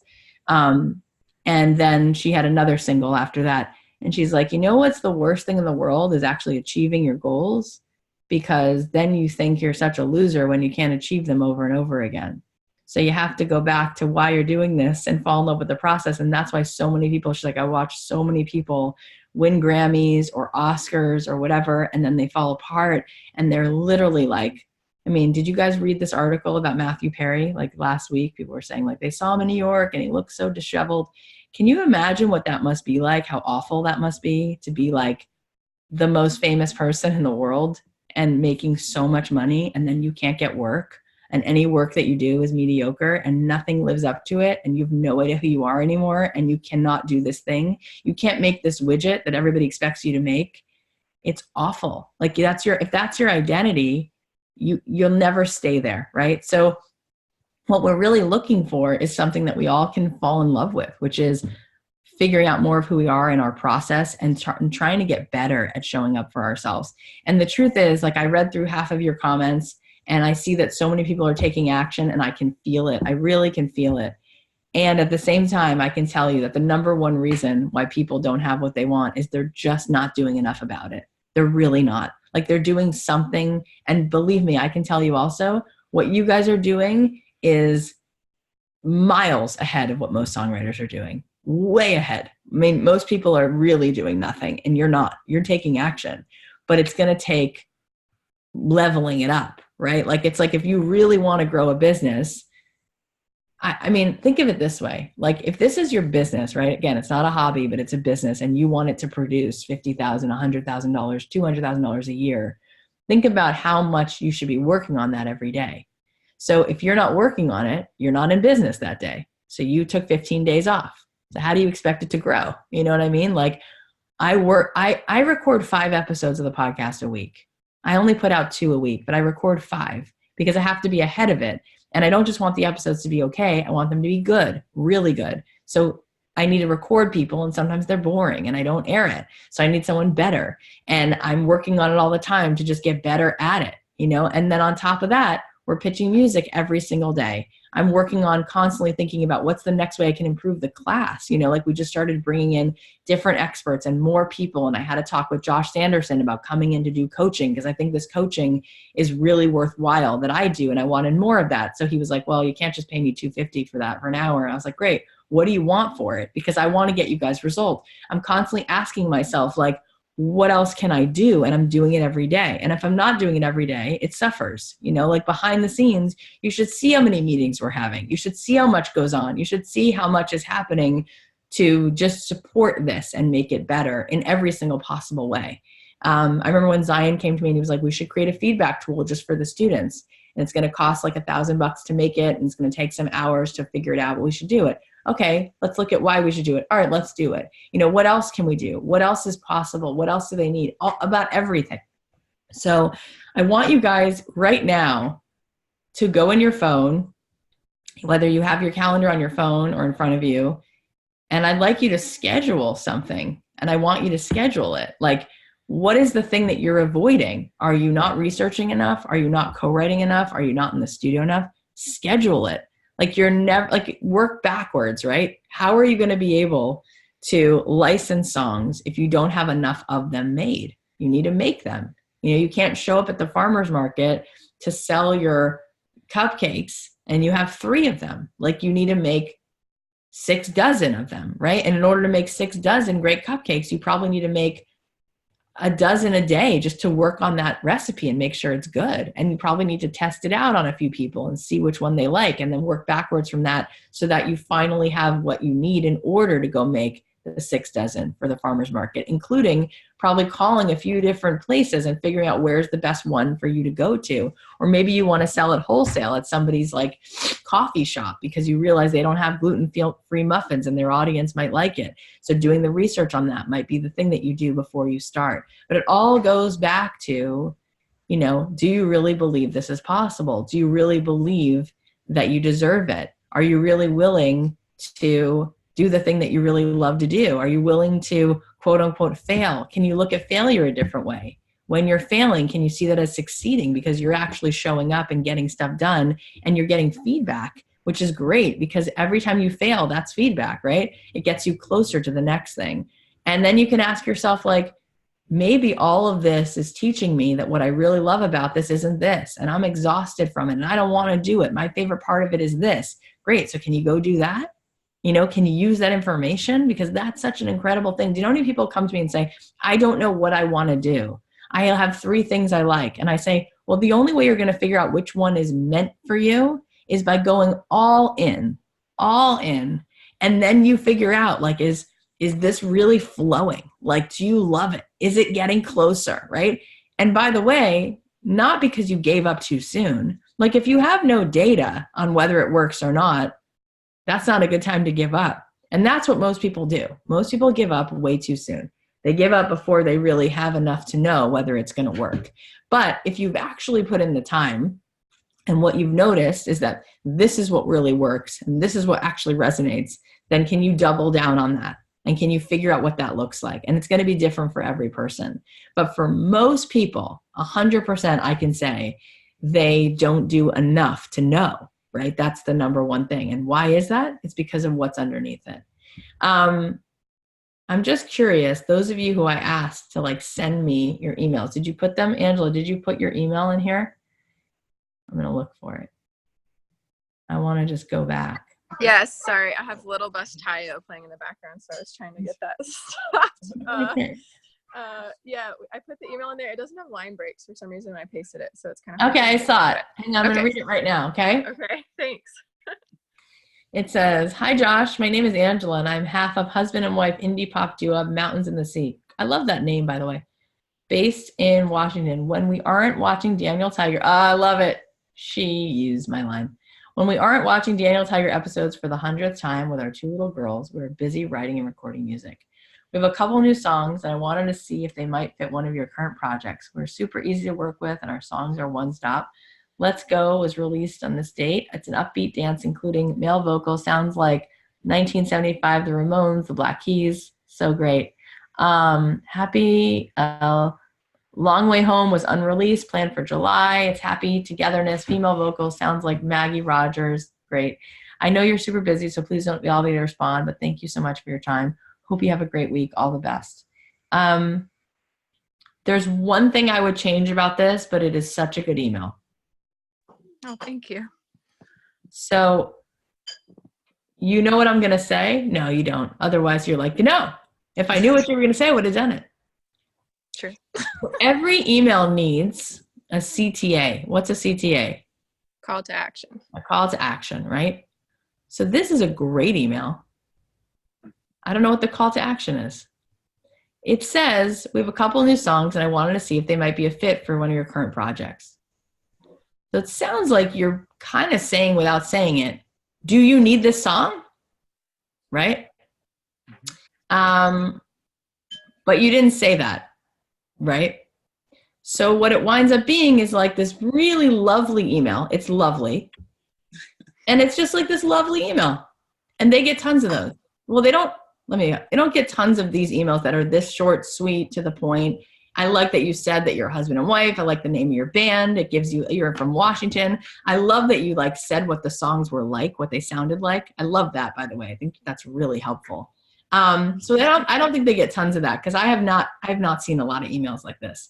But what I'm saying is, if I'm busy and you don't ask me something specifically, and you're kind of giving me homework a little bit. Like I got to listen to the songs in order to tell you if I kind of need it. That's kind of what this email is. It's like wondering casually, just hi, like I got some music here, just curious what if maybe these songs. So it requires that the person answers your question for you that you didn't ask and listens to the songs and then responds, right? Mm-hmm. So is there a way to get a response without needing them to listen to the music? Right? Because they're being asked to listen to music all day long. So it's a little bit of homework, essentially, right? So what you want to do, remember that what you want to do is you think that what you want to do is get them to listen to the song. But remember that for every 7 deposits, you get to make a withdrawal. And the way that it works with people is you wouldn't ask your friend, let's say you had a friend who worked in the business, like you would be hesitant to ask your friend to do you a favor unless you really felt like, you would actually even feel bad if this is a close friend. You're like, I don't want to put them in that position. But we do that with strangers. Like we don't even know this guy, Josh. And we're like, can you listen to the song and then tell me if you need it? And he's like, no, I can't. Because I have to listen to 300 songs every day and I'm tired. So he might be so intrigued by the way you describe your song, but he might be like, oh, I actually have the Black Keys in my folder. So I don't know that I need it. Listen, just because I'm so curious, right? He might not be so curious, but maybe if you ask him a really specific question, maybe if you change the goal to being that you're just trying to connect with this guy, you're trying to make a relationship with this guy, you're trying to make him feel seen, you're trying to connect with him beyond the music, underneath it, around it, however you can get around the music, you're trying to make a relationship with Josh. Because think about it. If I said to you, oh, you want to become friends with 7 people who can eventually use your music, you'd be like, totally, right? So you want to make a relationship with him, because if you have a relationship with the right person, they're going to use your music naturally, right? If it's good and they like it, they're going to choose the people they have a relationship with, right? So really your goal is making a relationship with him. And so you can let him know that you're a musician and you can have a link to a couple songs, but this whole email, the crux of this email is you describing your music, which to him is you talking about yourself, right? Which is not how you would connect to somebody, right, at a party, because it would be a weird interaction. Like if you walked over and you were like, hey, hi, sit down for a second. What's your name, Josh? Hey, when I'm not watching Daniel Tiger, I know that's cute. That's the part where the person's like, oh, that's a smile, right? You like made yourself a human being. But I have music that sounds like this and this and this and this. You should listen to it. And then you walked away. It'd be weird, right? So we conduct emails like that and we forget it's a human reading it. And he's like, that was sweet, but also just like everybody else, like asking me for something, right? So what can you do to turn this email around and make the call to action, something specific enough that's easy for this person to answer so that you can just get that volley going back and forth? Because as soon as he hits the ball back to you, now you're in a dialogue. Now there's a conversation. Now you can start a relationship. Do you know what I'm saying? So what can be specific that you can ask? Give me an example. What do you think is something specific that you could ask him that's so easy for him to answer? I guess that's what I struggled with. I thought about how you said that last time, and I didn't want to come off like, I don't know, like gimmicky or something. Like I didn't want to, that's why I was trying to figure out something I could say that sounded genuine. I didn't want to just like feel like I was doing something fake or something. I don't know. I just couldn't figure out a good thing. I felt like your lines that you said were really cool and genuine to you, and I couldn't figure out something for me, that would be good. Let me ask you this. Are there like 20 things that you'd love to know that he knows? Is there anything that you care about that a music supervisor knows? Or do you feel like you know everything you need to know? No, I'd love to. I guess I don't know what to ask at this point because I don't know. I'm lost. Okay, so I don't know is an excuse. It's a good one. I like it. But you do know. and I'm going to help you get past the I don't know. So let's think about this for a second. If you were sitting across from someone, I know what it feels like, by the way. I've had so many conversations where you're like, there's so much you want to know that you're almost like, I don't even know what to ask, right? Like there's just so much, right? So it feels really overwhelming and frustrating. I get it. So let's see if we can break it down. So what would you, like if you could be inside their meeting, right? What do you want to know? Like anybody else help her out. Like, what do you think you might want to know that a music supervisor knows that you don't know? Especially if let's say, who is this? Let's get more specific about who he is to help you. Is he working on a TV show? Is he working on an ad agency? Where does he work? I think that was for an ad agency. The one that I was saying. Okay. So he works at an ad agency. And let's say you guys were friends having a beer and he was just being super generous and he's like, oh yeah, what do you need to know? What might you want to know from him? Does anyone have a question? Just like raise your hand if you have a thought, because the chat is super long at this point and I'm not reading it. Summer, what would you ask? I unmuted you and you, hang on. I'm going to unmute you again. Go ahead. Sorry, I unmuted myself. I want to know what do you need that you just don't ever have enough of? And Ella wants to know the same. That's a good question.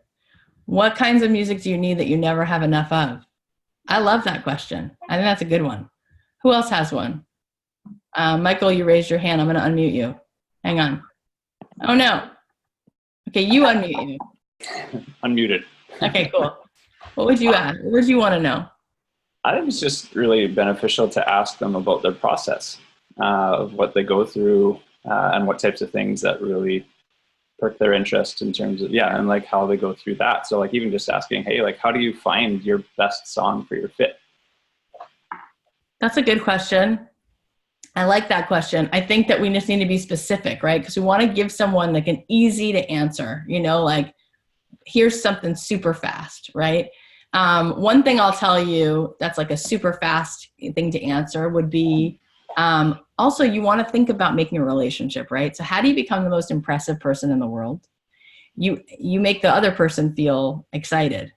So what happens is if you're talking to someone, this is a good thing to remember when you're at a dinner party or if you're ever in an interview or something, whatever you guys talk about is going to bring up feelings, right? It's going to make the person feel happy, sad, whatever. So if you say to the person, what's the most exciting thing you recently worked on?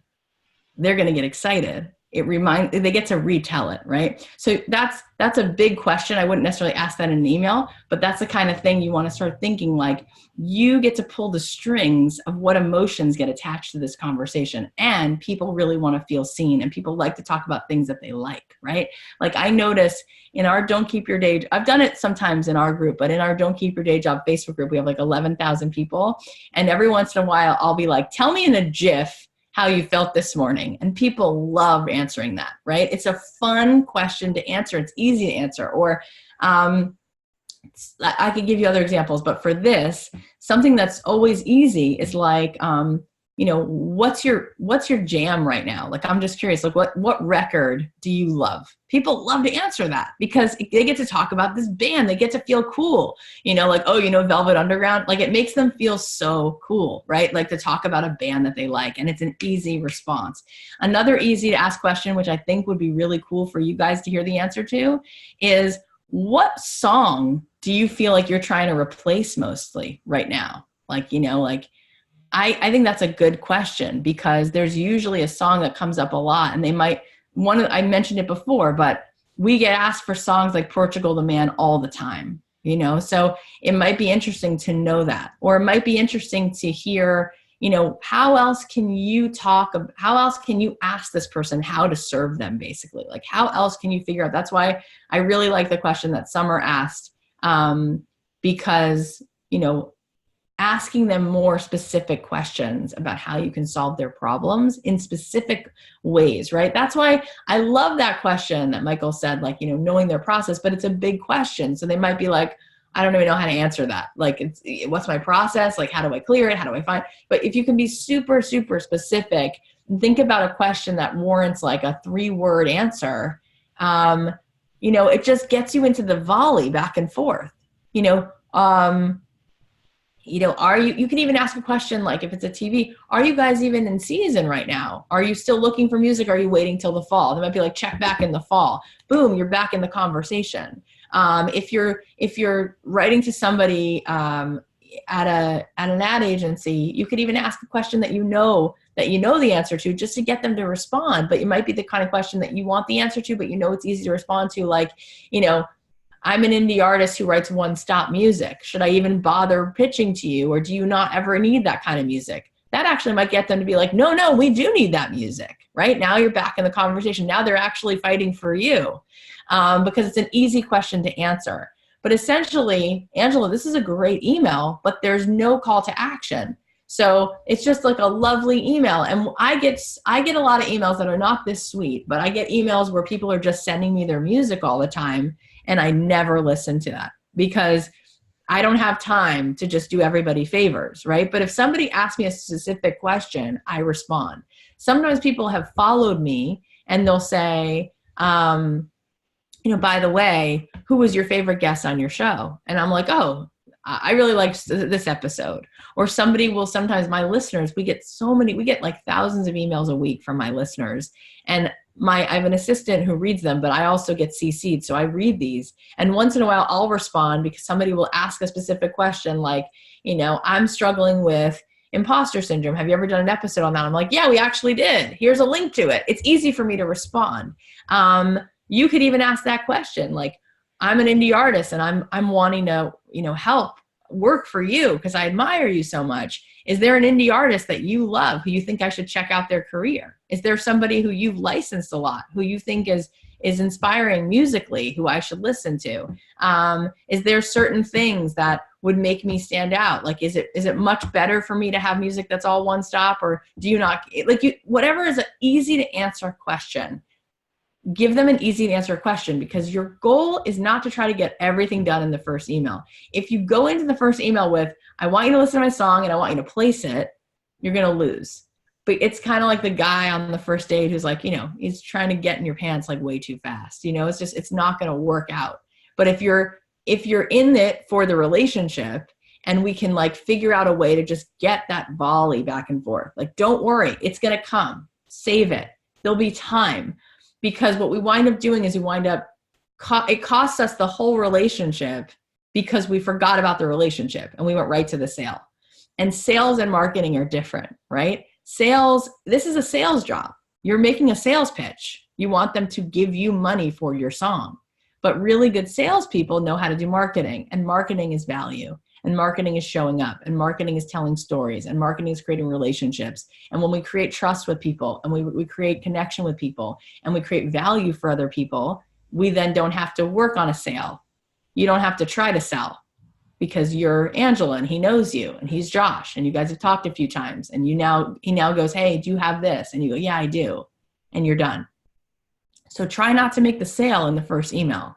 Try to make that first email that's personable. And that stuff about your music, you could just say, I have music that's like the Ramones and Maggie Rogers, and I placed a link to it. But that could be sort of like at the end.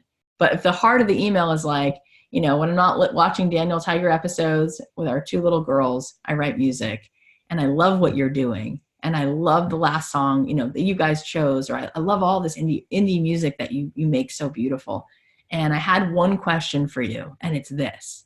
If I were to have, a best practice as an indie artist, would you say to focus more on production or lyric? What matter? Do you need more songs about home or this, or, who's the indie artist who you love most right now? You don't have to answer. I know you're super busy. You just are trying to get insight, but you're really trying to make a relationship.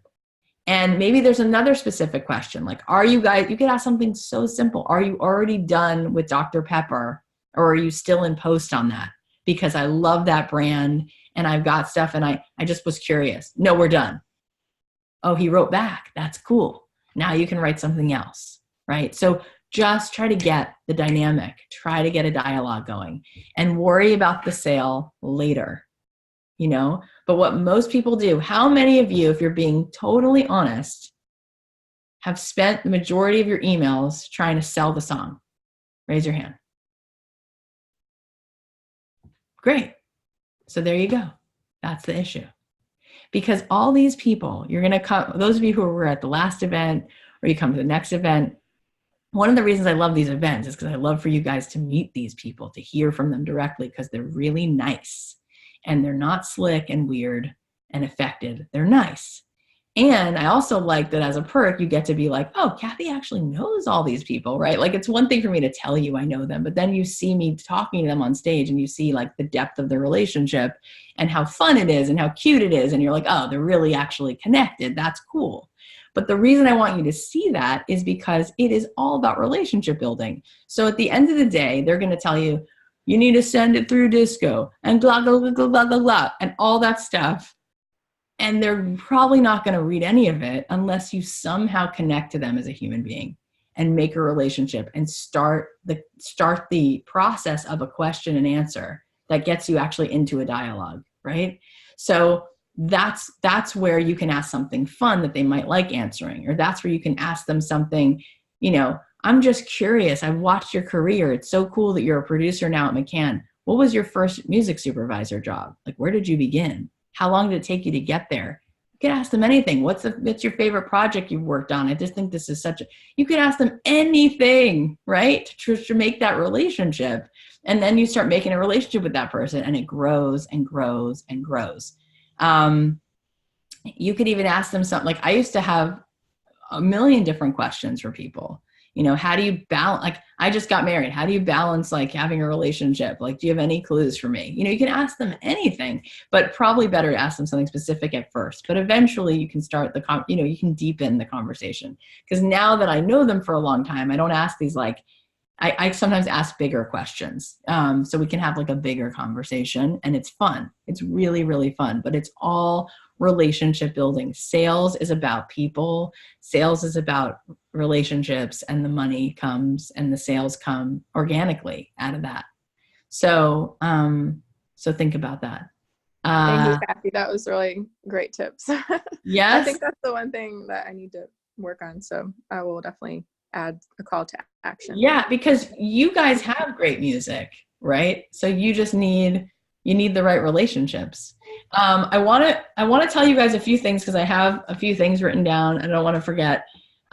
So we are the event that we're doing in August is sold out. It's completely sold out. But we are doing virtual tickets. So we're going to give you info on that so people can watch it virtually. We hired a guy who's going to stream it. And this is what this guy knows how to do. So he'll have a video camera. It'll be streaming somewhere. We've never done it before, but he's done it a million times. So that's just an announcement. So Sync Keepers is completely sold out. So that's one thing. And I have a list of who's going to be there. Do you guys want to hear the list of the music supervisors? Okay. I'm going to give you the list right now. I probably should have printed it out ahead of time, but let me just grab it. Hang on. It's in my phone. Oh boy, I should have printed it out so I didn't have to, sorry. I didn't have to, oh, okay, here we go. So here's the list. So Myra Lucia Vargas, it's interesting. She's actually the Latin sync creative at Universal Music Publishing. Satya Fuentes, she's at Universal Pictures. Stefan Pine, he's at Disney, ABC. Shelby Comstack, she's the founder and creative director at Rain House. Mike Boris, he's the founder at Jade Melody. Dress Gramuglia, she's the music supervisor at Condé Nast. Scott Velasquez, he's a director of supervision at Music Supervisors, Inc. Ruben Sears is the SVP of trailers and promo at Silo Music. Brett Bird is licensing and publishing at CD Baby. Who else? Julian Drucker. Oh, Julian worked for Amanda Krieg Thomas. You guys know who she is? She's as big as they get. So Julian works with her. And Samantha Hilscher is director of music at Lionsgate. So she'll be there. And there's a few more people who we're waiting to confirm, but there's a few more cool people. So it's a nice roster of human beings, from Lionsgate to Universal to, we even have the CD Baby guys and Amanda Krieg Thomas as music supervisor. I think there's a couple other people. I want to wait till they confirm, but there's a couple other people from big agencies coming as well. It's going to be a nice group. Another announcement. So how many of you remember or know or connected to, he's been in the class a couple times, John Kleinbell? You guys know John? Yes? All right, so this is really exciting. So John is coming on as our director of music at Catch the Moon. Yeah, which is really cool. So John is amazing. He's kind, he's smart, he's a great producer. He's gotten tons of sync licenses. And basically what's really neat is that 4 years ago, when I just started doing six-figure songwriting, he was in my first class. And you guys know that, right? You know that story about John? So he was in my class, and he was really talented and really frustrated and really ready to give up. And I remember 6 months in, whereas a lot of you have been here longer, but some of you are 6 months in right now. And I remember standing with him on the stage, because I used to do it live. And we was after class, we're standing on the stage on the right side, and he was like almost in tears. And he's like, I'm going to give up now. And I'm really tired. And I'm really done. And I've worked really hard. And you keep saying to do this, and I do it. And then you say to do this, and I've done it. And I'm done. And I said, but you're not going to give up, because you've come this far. And there's a part of you that will never feel like yourself. You're not going to go sell insurance, and you're not going to go teach whatever. You're going to keep going. And the truth is, you've said you've done this and this, but let's really look at that. And let's really look at how much of that time was you pulling yourself out of your comfort zone, and how much of it was actually recording the right songs with the right strategy, with the right people. And we sat there and talked. Everybody had left the theater, and he was like, I didn't know, actually, as he walked away, I was like, he better get back on the bike, and we talked about it. And I said, look, your life is, God willing, going to continue anyway, right? So you can either spend the time continuing to do the thing you love, or you can put that same time of your life into something you don't like. Anyway, he kept going. And then, of course, the great story was that it was after the year, it was like maybe another 8 months later, he called me. So it had been like a year and a half. And he was like, you won't believe it, but I got a song in a Starbucks commercial. And we were both crying. And that was really the beginning of the rest of the story. And then he got a bunch of other licenses. And then he got connected with a bunch of the people from the class. They started writing together. He started producing more for other people. And then I think through me, early on, through this whole process, he met Billy Loeffler, and Billy loved him, and Billy started to manage him to get him more production clients, because Billy started getting so much work he couldn't even keep up. So John now works at Billy's studio, and he's literally doing this every day. Like every day of his life now, he's writing music for sync or producing someone who's writing music for sync. And Billy's his mentor too. So he's got incredible production chops. He uses his studio. He works with him, and he's surrounded by this. He's living this, So, I had thought about this for a while, but I don't know. It just felt like it finally became the right moment. And he had come to do the class. Do you guys remember, like a month ago or so? And he called me afterwards, and he was like, that was so fun. Like, I love doing that. And his dad is a folk singer, but his dad was also a teacher. He's like, I think I'm both of those things, and I really like teaching. And he's like, he's really a kind person. He's like, and I really want to support these students. And I was like, yeah, I really think that would be amazing. And it's also so cool because he was exactly where you were, and now he's full-time, super successful, and like he was you, right? And I was his teacher. So I just love it. And I started thinking about like, how could we make this work, and how we could offer him a position. And we realized, all right, well, I just had to do it. Once it was like a thing, I couldn't not do it, So we started looking at, okay, well, maybe we can have him come and do this. We can have him come and do that. And I'm just looking. John, are you on the call? I see you there. You want to unmute yourself? I see you. Hey, how's it going? Sorry, I'm just waking up right now. John, say hi to everybody. Hey, can you hear me?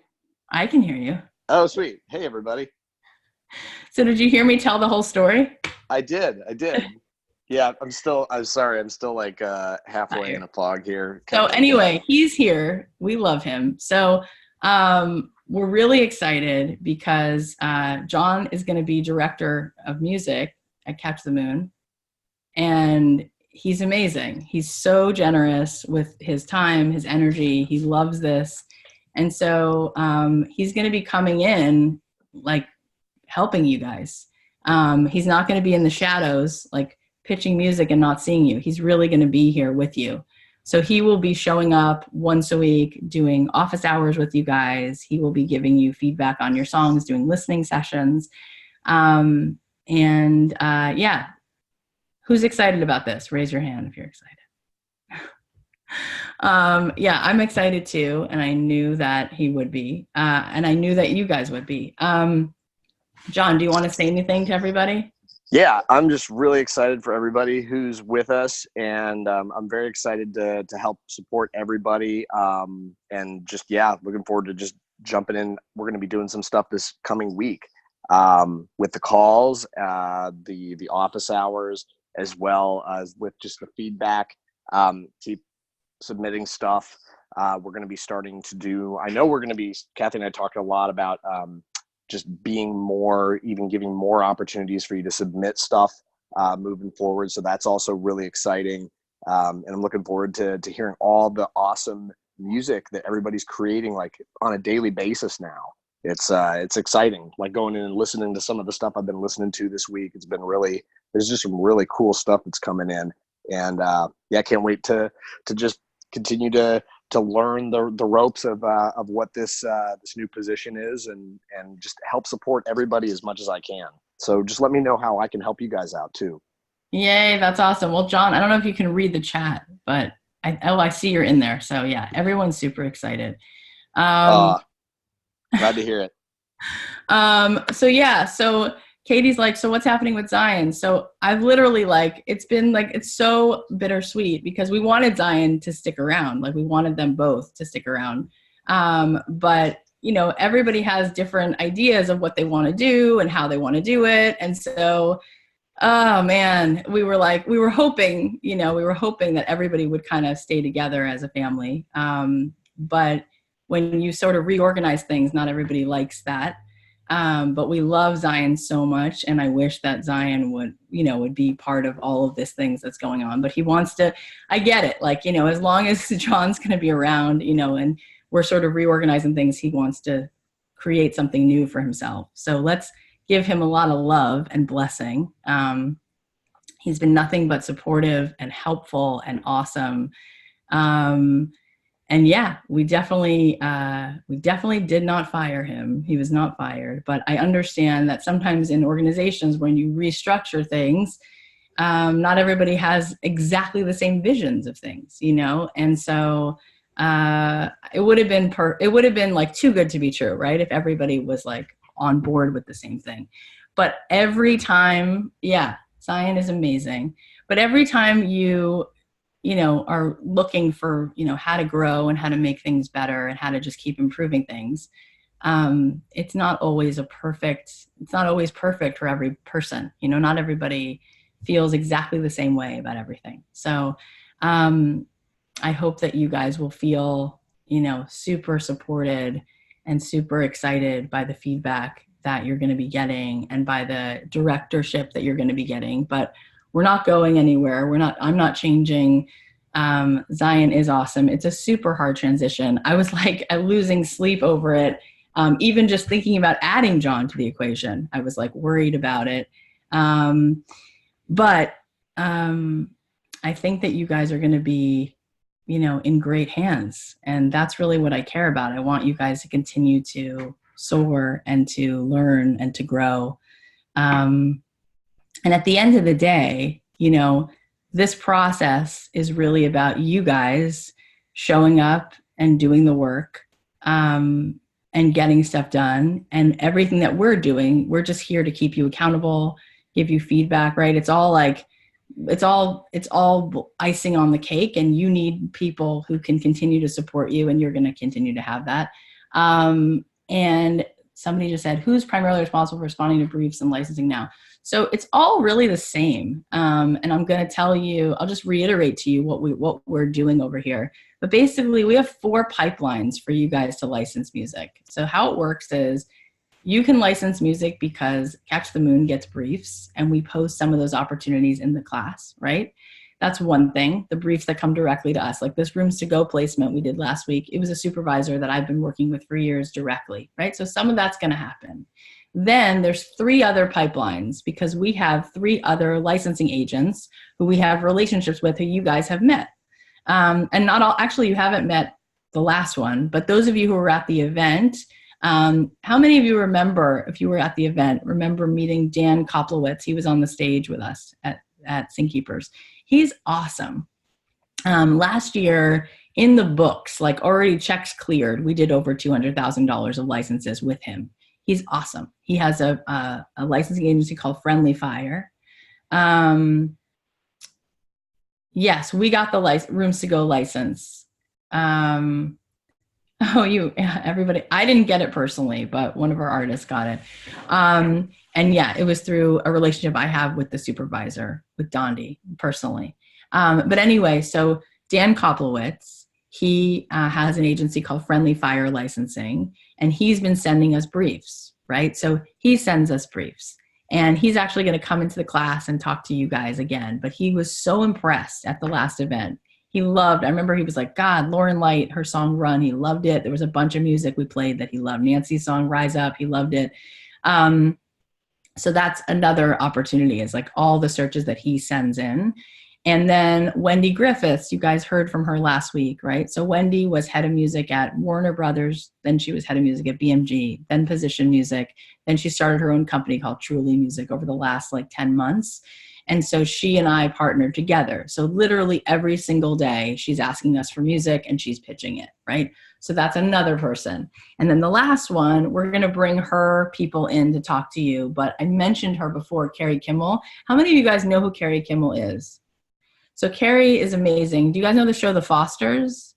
She wrote and sang the Fosters theme song. She won the ASCAP Pop Award last year. She's amazing. She gets like hundreds of licenses a year. You can Google her, Carrie Kimmel, Kari. And she has her own agency, and she gets probably 10 searches a day. And so she's like, Kath, I love what you're doing. I want to work with your artists more. So essentially, we're just creating as much opportunity as possible. We're working with partnering and working closely day to day with people that we trust, who we know have great searches for you. So every time you send in a song and you're like, oh, I wonder if anyone's going to hear it, what we talked about, actually, John and I and Angie, Angie works sort of behind the scenes. We were on a call for 2 hours on Friday, July 5th, after being up late July 4th. We were talking about all the licensing pieces.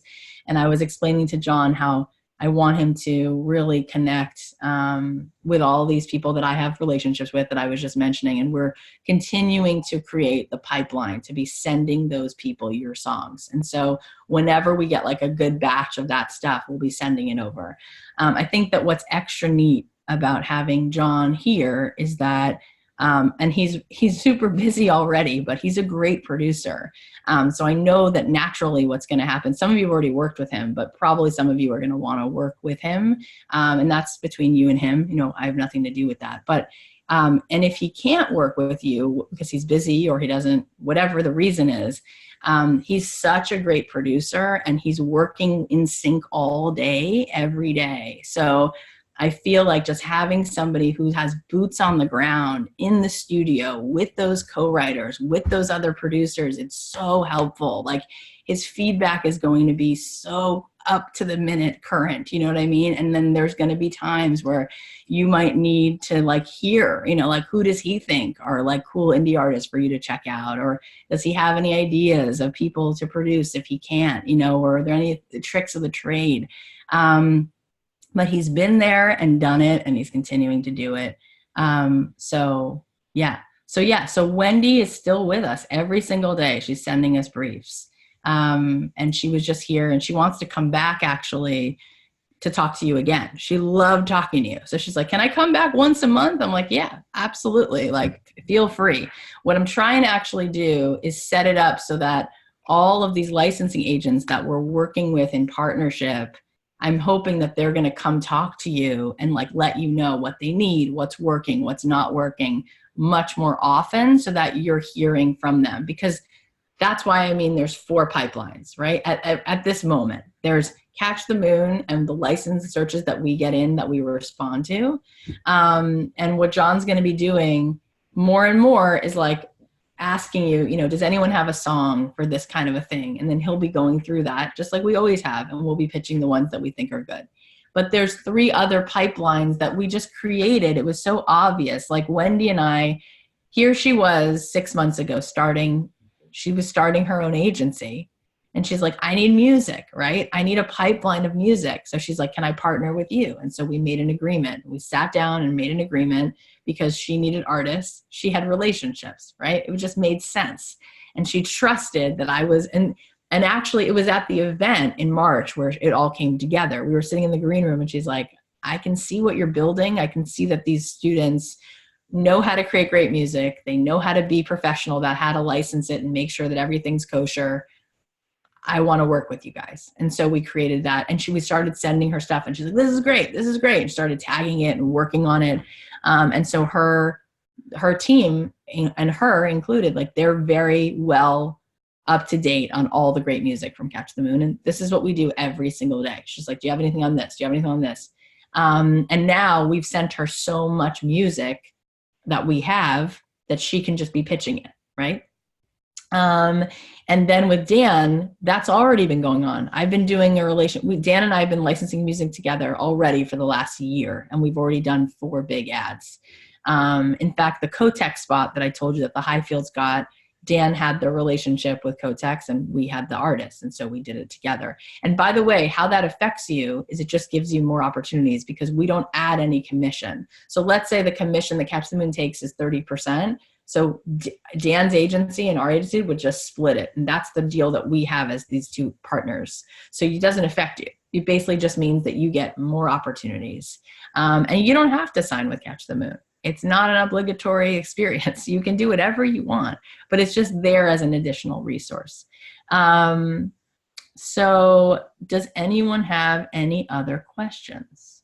Anyone have any other questions about that? Jim has a question. Oh no, I'm unmuting you and you're unmuting. I'm not going to unmute anybody. I keep confusing everyone. What's up, Jim? I had a question regarding the fact that Zion's leaving the organization. We had submitted a song through him a few weeks back for consideration, and I hadn't heard anything back from other than the fact that he'd received it. Was this a submission for an opportunity or for like your monthly assignment? This was he gave feedback on the song and he said, we want this song, or I think, send it to us. I think we can use this. And so we sent it to him. This is the same one that Mara got that Mara was talking about with the final selection and stuff. I was wondering if it is still in the pipeline. Yeah, all of that is still in the pipeline. Nothing is getting lost. In fact, John Kleinbell last week already went back and listened. There's like a folder of songs that are like almost, and there's a folder of songs that were for assignments, right? There's like the monthly assignments, which are, this is my song for the month, and there's the opportunities. And he went back and was already going through, like, giving people feedback and going through that and like he's like, I don't know, maybe I was too detailed. He's like, I was having fun with it. But he just put in the chat, he said, I'm in the process. John, you want to speak to that? Do you want to get on your mic and speak to that? Yeah, absolutely. So I'm already in the process of going through, and I think I've already gotten completely caught up with the feedback for feedback submissions.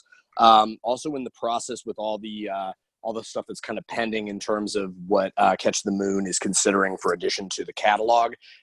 All of the emails in terms of like contracts and things like that are also in the process of getting sorted. And those contracts, it's just a matter we're figuring out like how we're going to most effectively like sign the actual contracts, like just picking a program to do it. But that's all going to probably happen in the next like 2 or 3 days. So anything that's like a pending kind of contract, like Catch the Moon wants this song, all that stuff's going to get handled in like the next 2 or 3 days. So thank you for everybody for your patience with all this, but it's also really exciting because I know that there's ways that we can be super efficient about this and just like reduce the amount of time that it takes to get an answer on something, or just to get all the paperwork just kind of cleared away, so okay, it's in the catalog and it's ready to be pitched. Yeah. And I think, by the way, I think Zion is still going to be hanging out. He said maybe till the end of the month. I guess he's maybe he'll reconsider and hang out with us forever, but he's going to be here at least till the end of the month. But even if you sent an email, don't worry, because we all get the emails. So if you send it, nothing gets lost. Like, of course, we would never set it up that way. So all the emails that come in, even if he's no longer, let's say, reading them as actively, John's going to get it. I'm going to get it. It's going to come in. So you're not going to worry about that. It's just sort of getting lost and falling off a cliff. Yeah, we actually have this really cool system in place now where basically every single email that comes in to Catch the Moon is going to be really effectively sent to the person who's best equipped to handle and answer the question. So it's actually really exciting. I love the platform. Yeah, cool. But that's really cool, Jim. I'm really excited for you guys. I love that. It's so beautiful to see good people win. I love it. It's so great. And yeah, we're trying to make things as artist friendly as possible. So we're happy to sign songs non-exclusively. Like, we're happy to just help you. At the end of the day, music supervisors are so used to getting songs that have multiple people who pitch them, because remember that often an artist has a co-writer, right? So this person might have this licensing agent and this person is this licensing agent. So whenever a licensing agent is like, no, you have to sign exclusively, they're saying that, by the way, for good reason. They're saying it because they need to make money, right? And I feel bad for them. Like, when that's all you do, you might pitch 100 songs and one thing lands and you don't get paid for your hours. You're working on commission, right? So they're trying to find ways to feel, and I get it. I don't blame them. That's a fair thing. It's fair. There's a lot of agents that are like that and they deserve it and they can do whatever they want to. And there's certain people who you might be like, I want to work with Secret Road and they want to work with me and they're exclusive and I'm going to see what that's going to do for me. They're amazing. Like, I there's nothing wrong with it.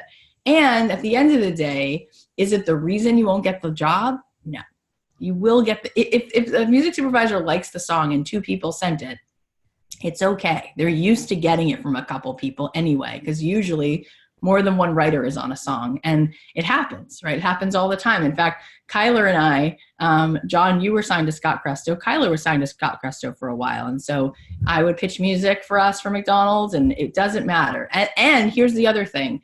At the end of the day, when a licensing agent has a good relationship with a music supervisor, there's so much trust there. It's like, yeah, okay, and most licensing agents, when they're smart, at the end of the day, if there's ever any question, they go, just use the song. We'll split the thing with the person. It's not about the commission. Like, just get the artist the song, which is always my take on it. It's like, if somebody else happened to pitch it and, oh my gosh, we're worried, it's like, it's all good. Let's just get the relationship. Let's just make sure the relationship stays solid. Don't worry about any drama. We'll split the commission. It's not about the commission. Let's just make sure that the person gets the song they need.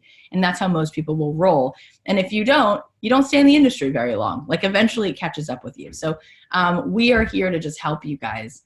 And however we can. All that we need to know when you sign an agreement with us is that you know who controls and owns the music. That's all that has to happen. So just make sure you're really clear. Like, if you control the song, it doesn't mean you own it, right? Let's say your co-writer gives you full control to make it one stop. You still have to write down if you have a co-writer, because that means they might own half of it, right? So just be clear about that, and then it's all good. You can even let us know if you are controlling your half, but your co-writer is rep by another agent. That's also fine. Just let us know. Fine, no problem. As long as it's written in the contract, that's really all the contract is. It's a non-exclusive agreement which indemnifies you which really is a fancy word for you telling us that you're telling the truth, because God forbid there's a lawsuit. We can look at that and say, the artist said that they owned this. The artist didn't tell us that Flo Rida, owned 6% of the song. Like, that's all it is. It's a contract that says you guys have the right to pitch the song, and we can do it as a single song agreement, which means on this one song, we're licensing this, and this is the commission that we're going to take, and there's no publishing, and there's no SAG royalties that we're taking. It's super simple.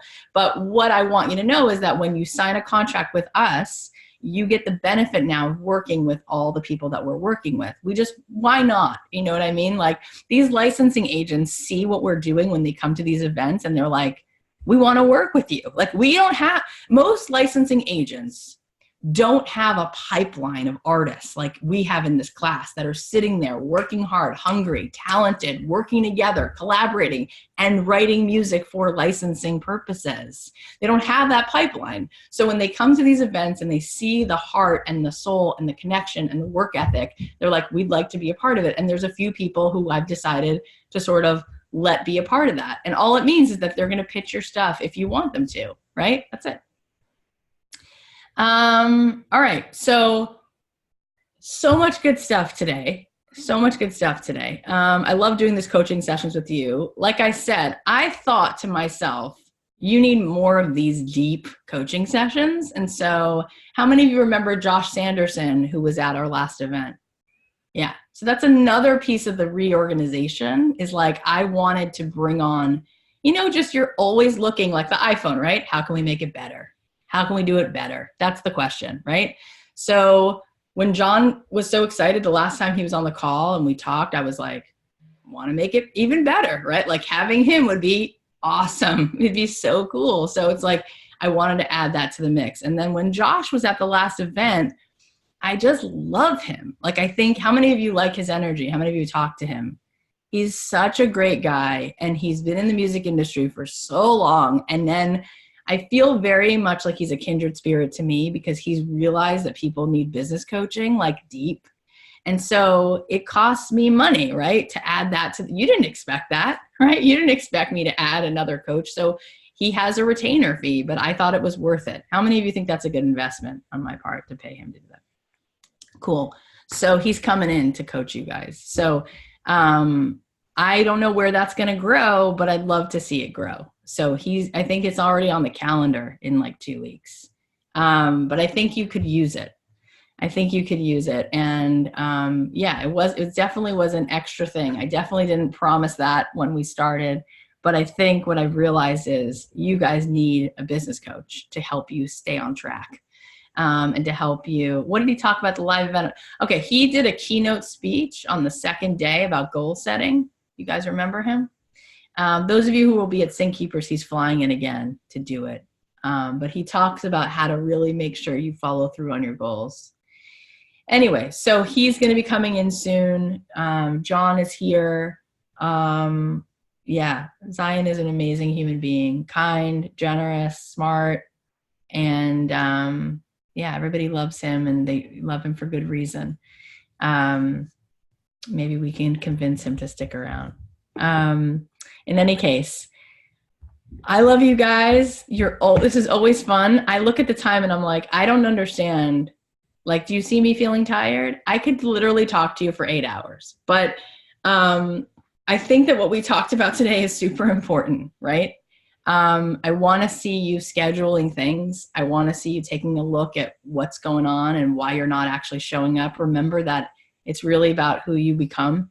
And that's what really matters. And it's that fulfillment and that connection. So get it done. And I love the discussion we had about those emails, because I think that seemed like it was a unanimous thing where everybody's like really trying to sell the song. And it's not really about selling the song. It's about making the relationship and making sure there's a specific, clear call to action.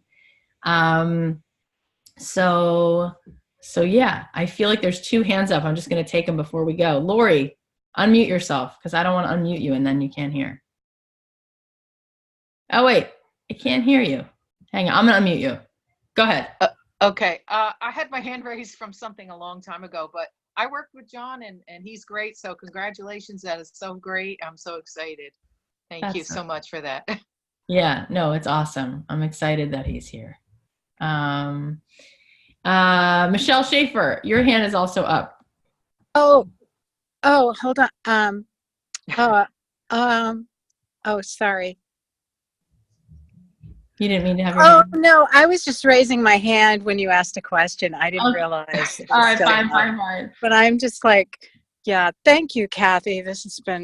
You're always right on there calling us out, and it's so good. Thank you. Well, I mean, the thing is, you guys, from my perspective, like I told John this on Friday, we had a call, but I was like, we made over $100,000 in one day from 3 licenses, 27,000 to this spot in Chile. Like, don't forget about other parts of the world, you guys. Like, there's a whole world out there. And then there were 2 spots. One was Rooms to Go, and one was this Kotex renewal. One was from working with Dan Koplowitz, right? And then the other one was from Rooms to Go, which I did directly myself with this supervisor who we'd pitched a song to for 4 years. I mean, I'm really bad at math. I'm a musician.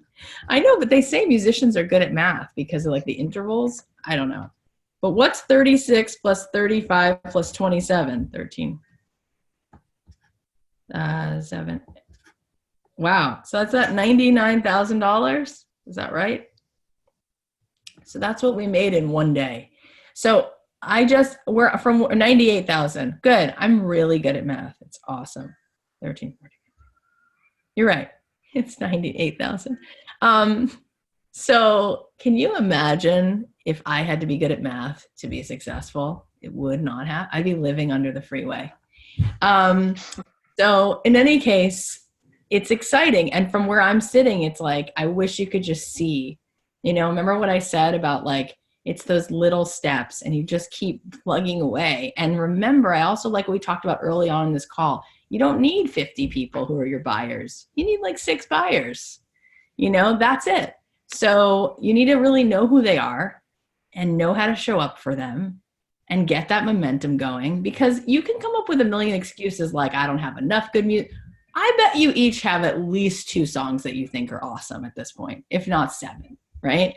But if you can take those 2 songs and really think about who they're for and then build out that avatar of who that kind of person is who would need that kind of music, and find like 5 of those who really could use songs like those 2 that you have, and try to send those 5 people emails like we just talked about and really work on that. And then really see about like, how do you create more than 2 songs, really showing up and like, don't miss the workout, don't miss the co-write, show up and do it. I think it's just always helpful to have better and better and better. There's always someone else who's even more successful, right? So having John around is even exciting for me, because I used to be in the studio much more than I am now. And knowing that like, he's there, he's in it, his hands are in it every single day, right? That's helpful for you. It's just added, extra, better. You need feedback. So there's a lot to do, but I think it's also important to look at like what we talked about on this call. Hang on. I hear background noise. The last thing we talked about on this call has to do with like how we sabotage ourselves, right? And so it's halfway through. You are at the halfway point of 2019, right? And you're looking toward the rest of this. It's like, how do you want to finish off? How do you want this year to go? You want to be able to say that at least like you showed up every day and you were yourself. You were in alignment with yourself. And so that's really the game you're playing. It's really not even about any of these like material things. It's about like, how much are you actually showing up for you this year in this moment, waking up feeling like you are not sitting it out. And so I think that needs to be on the schedule too. Whatever is going to do that thing to feed you, to get you back up in the morning and back on your goals, I think that needs to happen every single day. Like most people I talk to have a morning routine. Move your body, get outside, take a walk around the block, listen to a podcast, listen to a song, go for a run. But remember, like when you focus on something and you get out of that place of like, what's the point? It won't matter anyway. You got to get out of that. That's just going to breed, feeling stuck and being stuck. So anyway, we have a big month ahead of us. It's July 7th. Oh, that means literally in like a month, I'm going to see some of you at this event. How many, raise your hand, are going to be there? Awesome. Awesome. So that's so exciting. So we're going to hang out for 2 days. John's going to be there. I'm going to be there. There's going to be tons of great music supervisors, as I shared with you before. And we're going to create we've never done a streaming thing. How excited are you about that? It's cool, right? That means people who can't be there can be there. So, all right, I'm going to let you guys go. I cannot believe we've been on the phone for 2.5 hours. I'm always like, this time it'll be quick. It'll be an hour. So you guys are amazing for sticking through it. And by the way, if you've been on the call this long, I know that you're supposed to be here, you guys. I know that this is your work in this world. Like if you stayed on the phone this long on a Sunday, this is you. You're meant to do this. Like this, you deserve it. You deserve it. And you're like in the top 1% of artists who actually show up and care about their career. And I want to see you having the life that you know is really you. So we can't play it small. We got to show up. We got to rise up and get out of our comfort zone in every way. And I'm doing that too. It's not easy to be a leader and make decisions and figure out. It's not, believe me. It's so. I want everyone to like me all the time. So I'm like, I just want to stay comfortable. But part of it is like, where's the next place we need to grow? What's the next thing that we need? And you can't make everyone happy at every second, but hopefully you just keep improving. That's the goal. You just keep trying to get better and better at things. And that in of itself is me showing up, trying to be the best person that I can be and growing as a human being. But anyway, I'm super excited about this month. John's going to be on with you guys. Oh, and for some reason there was an error. And I'm just going to tell you what that error was. I'm happy to do it, by the way, but I think Zion got confused. This has nothing to do with the reorganization, but he thought that I was teaching you guys a class on how to start a podcast, but I'm happy to teach it. But that wasn't what we initially said. What I initially said in the bonus is that I was going to do, we were going to do 3 calls, one on how to become an agent, pitching agent. One was going to be on how to become a music supervisor. And one was going to be on how to teach an online class, because some of you wanted to teach guitar or production, which is so smart. Mikey Meyer started a guitar class. Zion actually, after my class, started a production class, right? So smart. So he had scheduled me to teach how to create a podcast class tomorrow. And I was like, oh, I never said I was going to do that, but I'm happy to do it, by the way. How many of you want to learn how to start a podcast? If you do, I'm happy to do that at some point, but I'm not doing it tomorrow. I was never planning to do it, but I am going to teach you guys how to create an online course, and we're going to do that later in the month. And on the 15th, Maureen Crow, who's still one of our advisors, she's still working with us. She's going to come on and talk about how to become a great music supervisor. She was the head of Music Supervision Guild. And she music supervises movies like Chicago and The Bodyguard and Wayne's World and tons of TV shows. And she's lovely. And she's like a nice Catholic girl, one of 6 kids, grew up with a hardworking mom, a single parent. Her dad died, and she's a great person. So she's going to come on and do that class, I think, on the 15th. And then I'm going to teach you guys how to start an online class, which is a really fun thing to do on the side. If you have something you want to teach, some of you did want to do that. Some of you wanted to teach something you knew, like guitar or production or mixing, and we can talk about that. But what you will have this week, you won't have a class on podcasting tomorrow, but you are going to have John this week coming on and doing office hours with you. We're getting ready for the event, and you have Josh Sanderson coming on, I think around the 23rd or something. So that's exciting. Get ready for that. There's new assignments coming. We'll be telling you about new pitching opportunities. I just asked Dan Koplowitz from Friendly Fire, who we've done these licenses with, to come on and talk to you. So I'll let you know when that's going to be. But a lot of good stuff is happening. I loved spending time with you. We're almost at 3 hours, so I'm going to let you go. Have an amazing week. And please keep posting in the chat. After today's call, there were 40 of you who are here, and there's many more of you, and I get it. People are busy. Some people are at church. Some people are just not as committed. Let's be honest. There's a whole bunch of reasons why people aren't here. Some people are just busy taking care of their kids or working. But if you got something out of this call, I think it's super inspiring for everybody, including you, to write it into the thread, what you're taking away from it. Also, it's inspiring to me. It makes me feel like what I'm saying is connecting, but I'd love to go and read that. So when you hop off here, just go into the thread and be like, here's my takeaways, because it will just reinforce for everyone else. Maybe you picked up something they didn't. And I would just love to see these things actually on the schedule. Next time we talk, I would love to know that you followed through and got this stuff on the schedule, and you sent at least five more emails. And I want to read those next time again and see that they've changed a little bit and there's a call to action and that you're actually doing the thing you said you're going to do. Because we're at the halfway point, and I'm telling you, you could get more done this month possibly than you've done in the last 3. You could certainly get more done in the next 6 months of this year than you have in the first. And let's see if we can just improve on that. I love you guys. I'll talk to you soon, and I'll look for your notes in the chat. All right. Have a great day, everybody. Bye.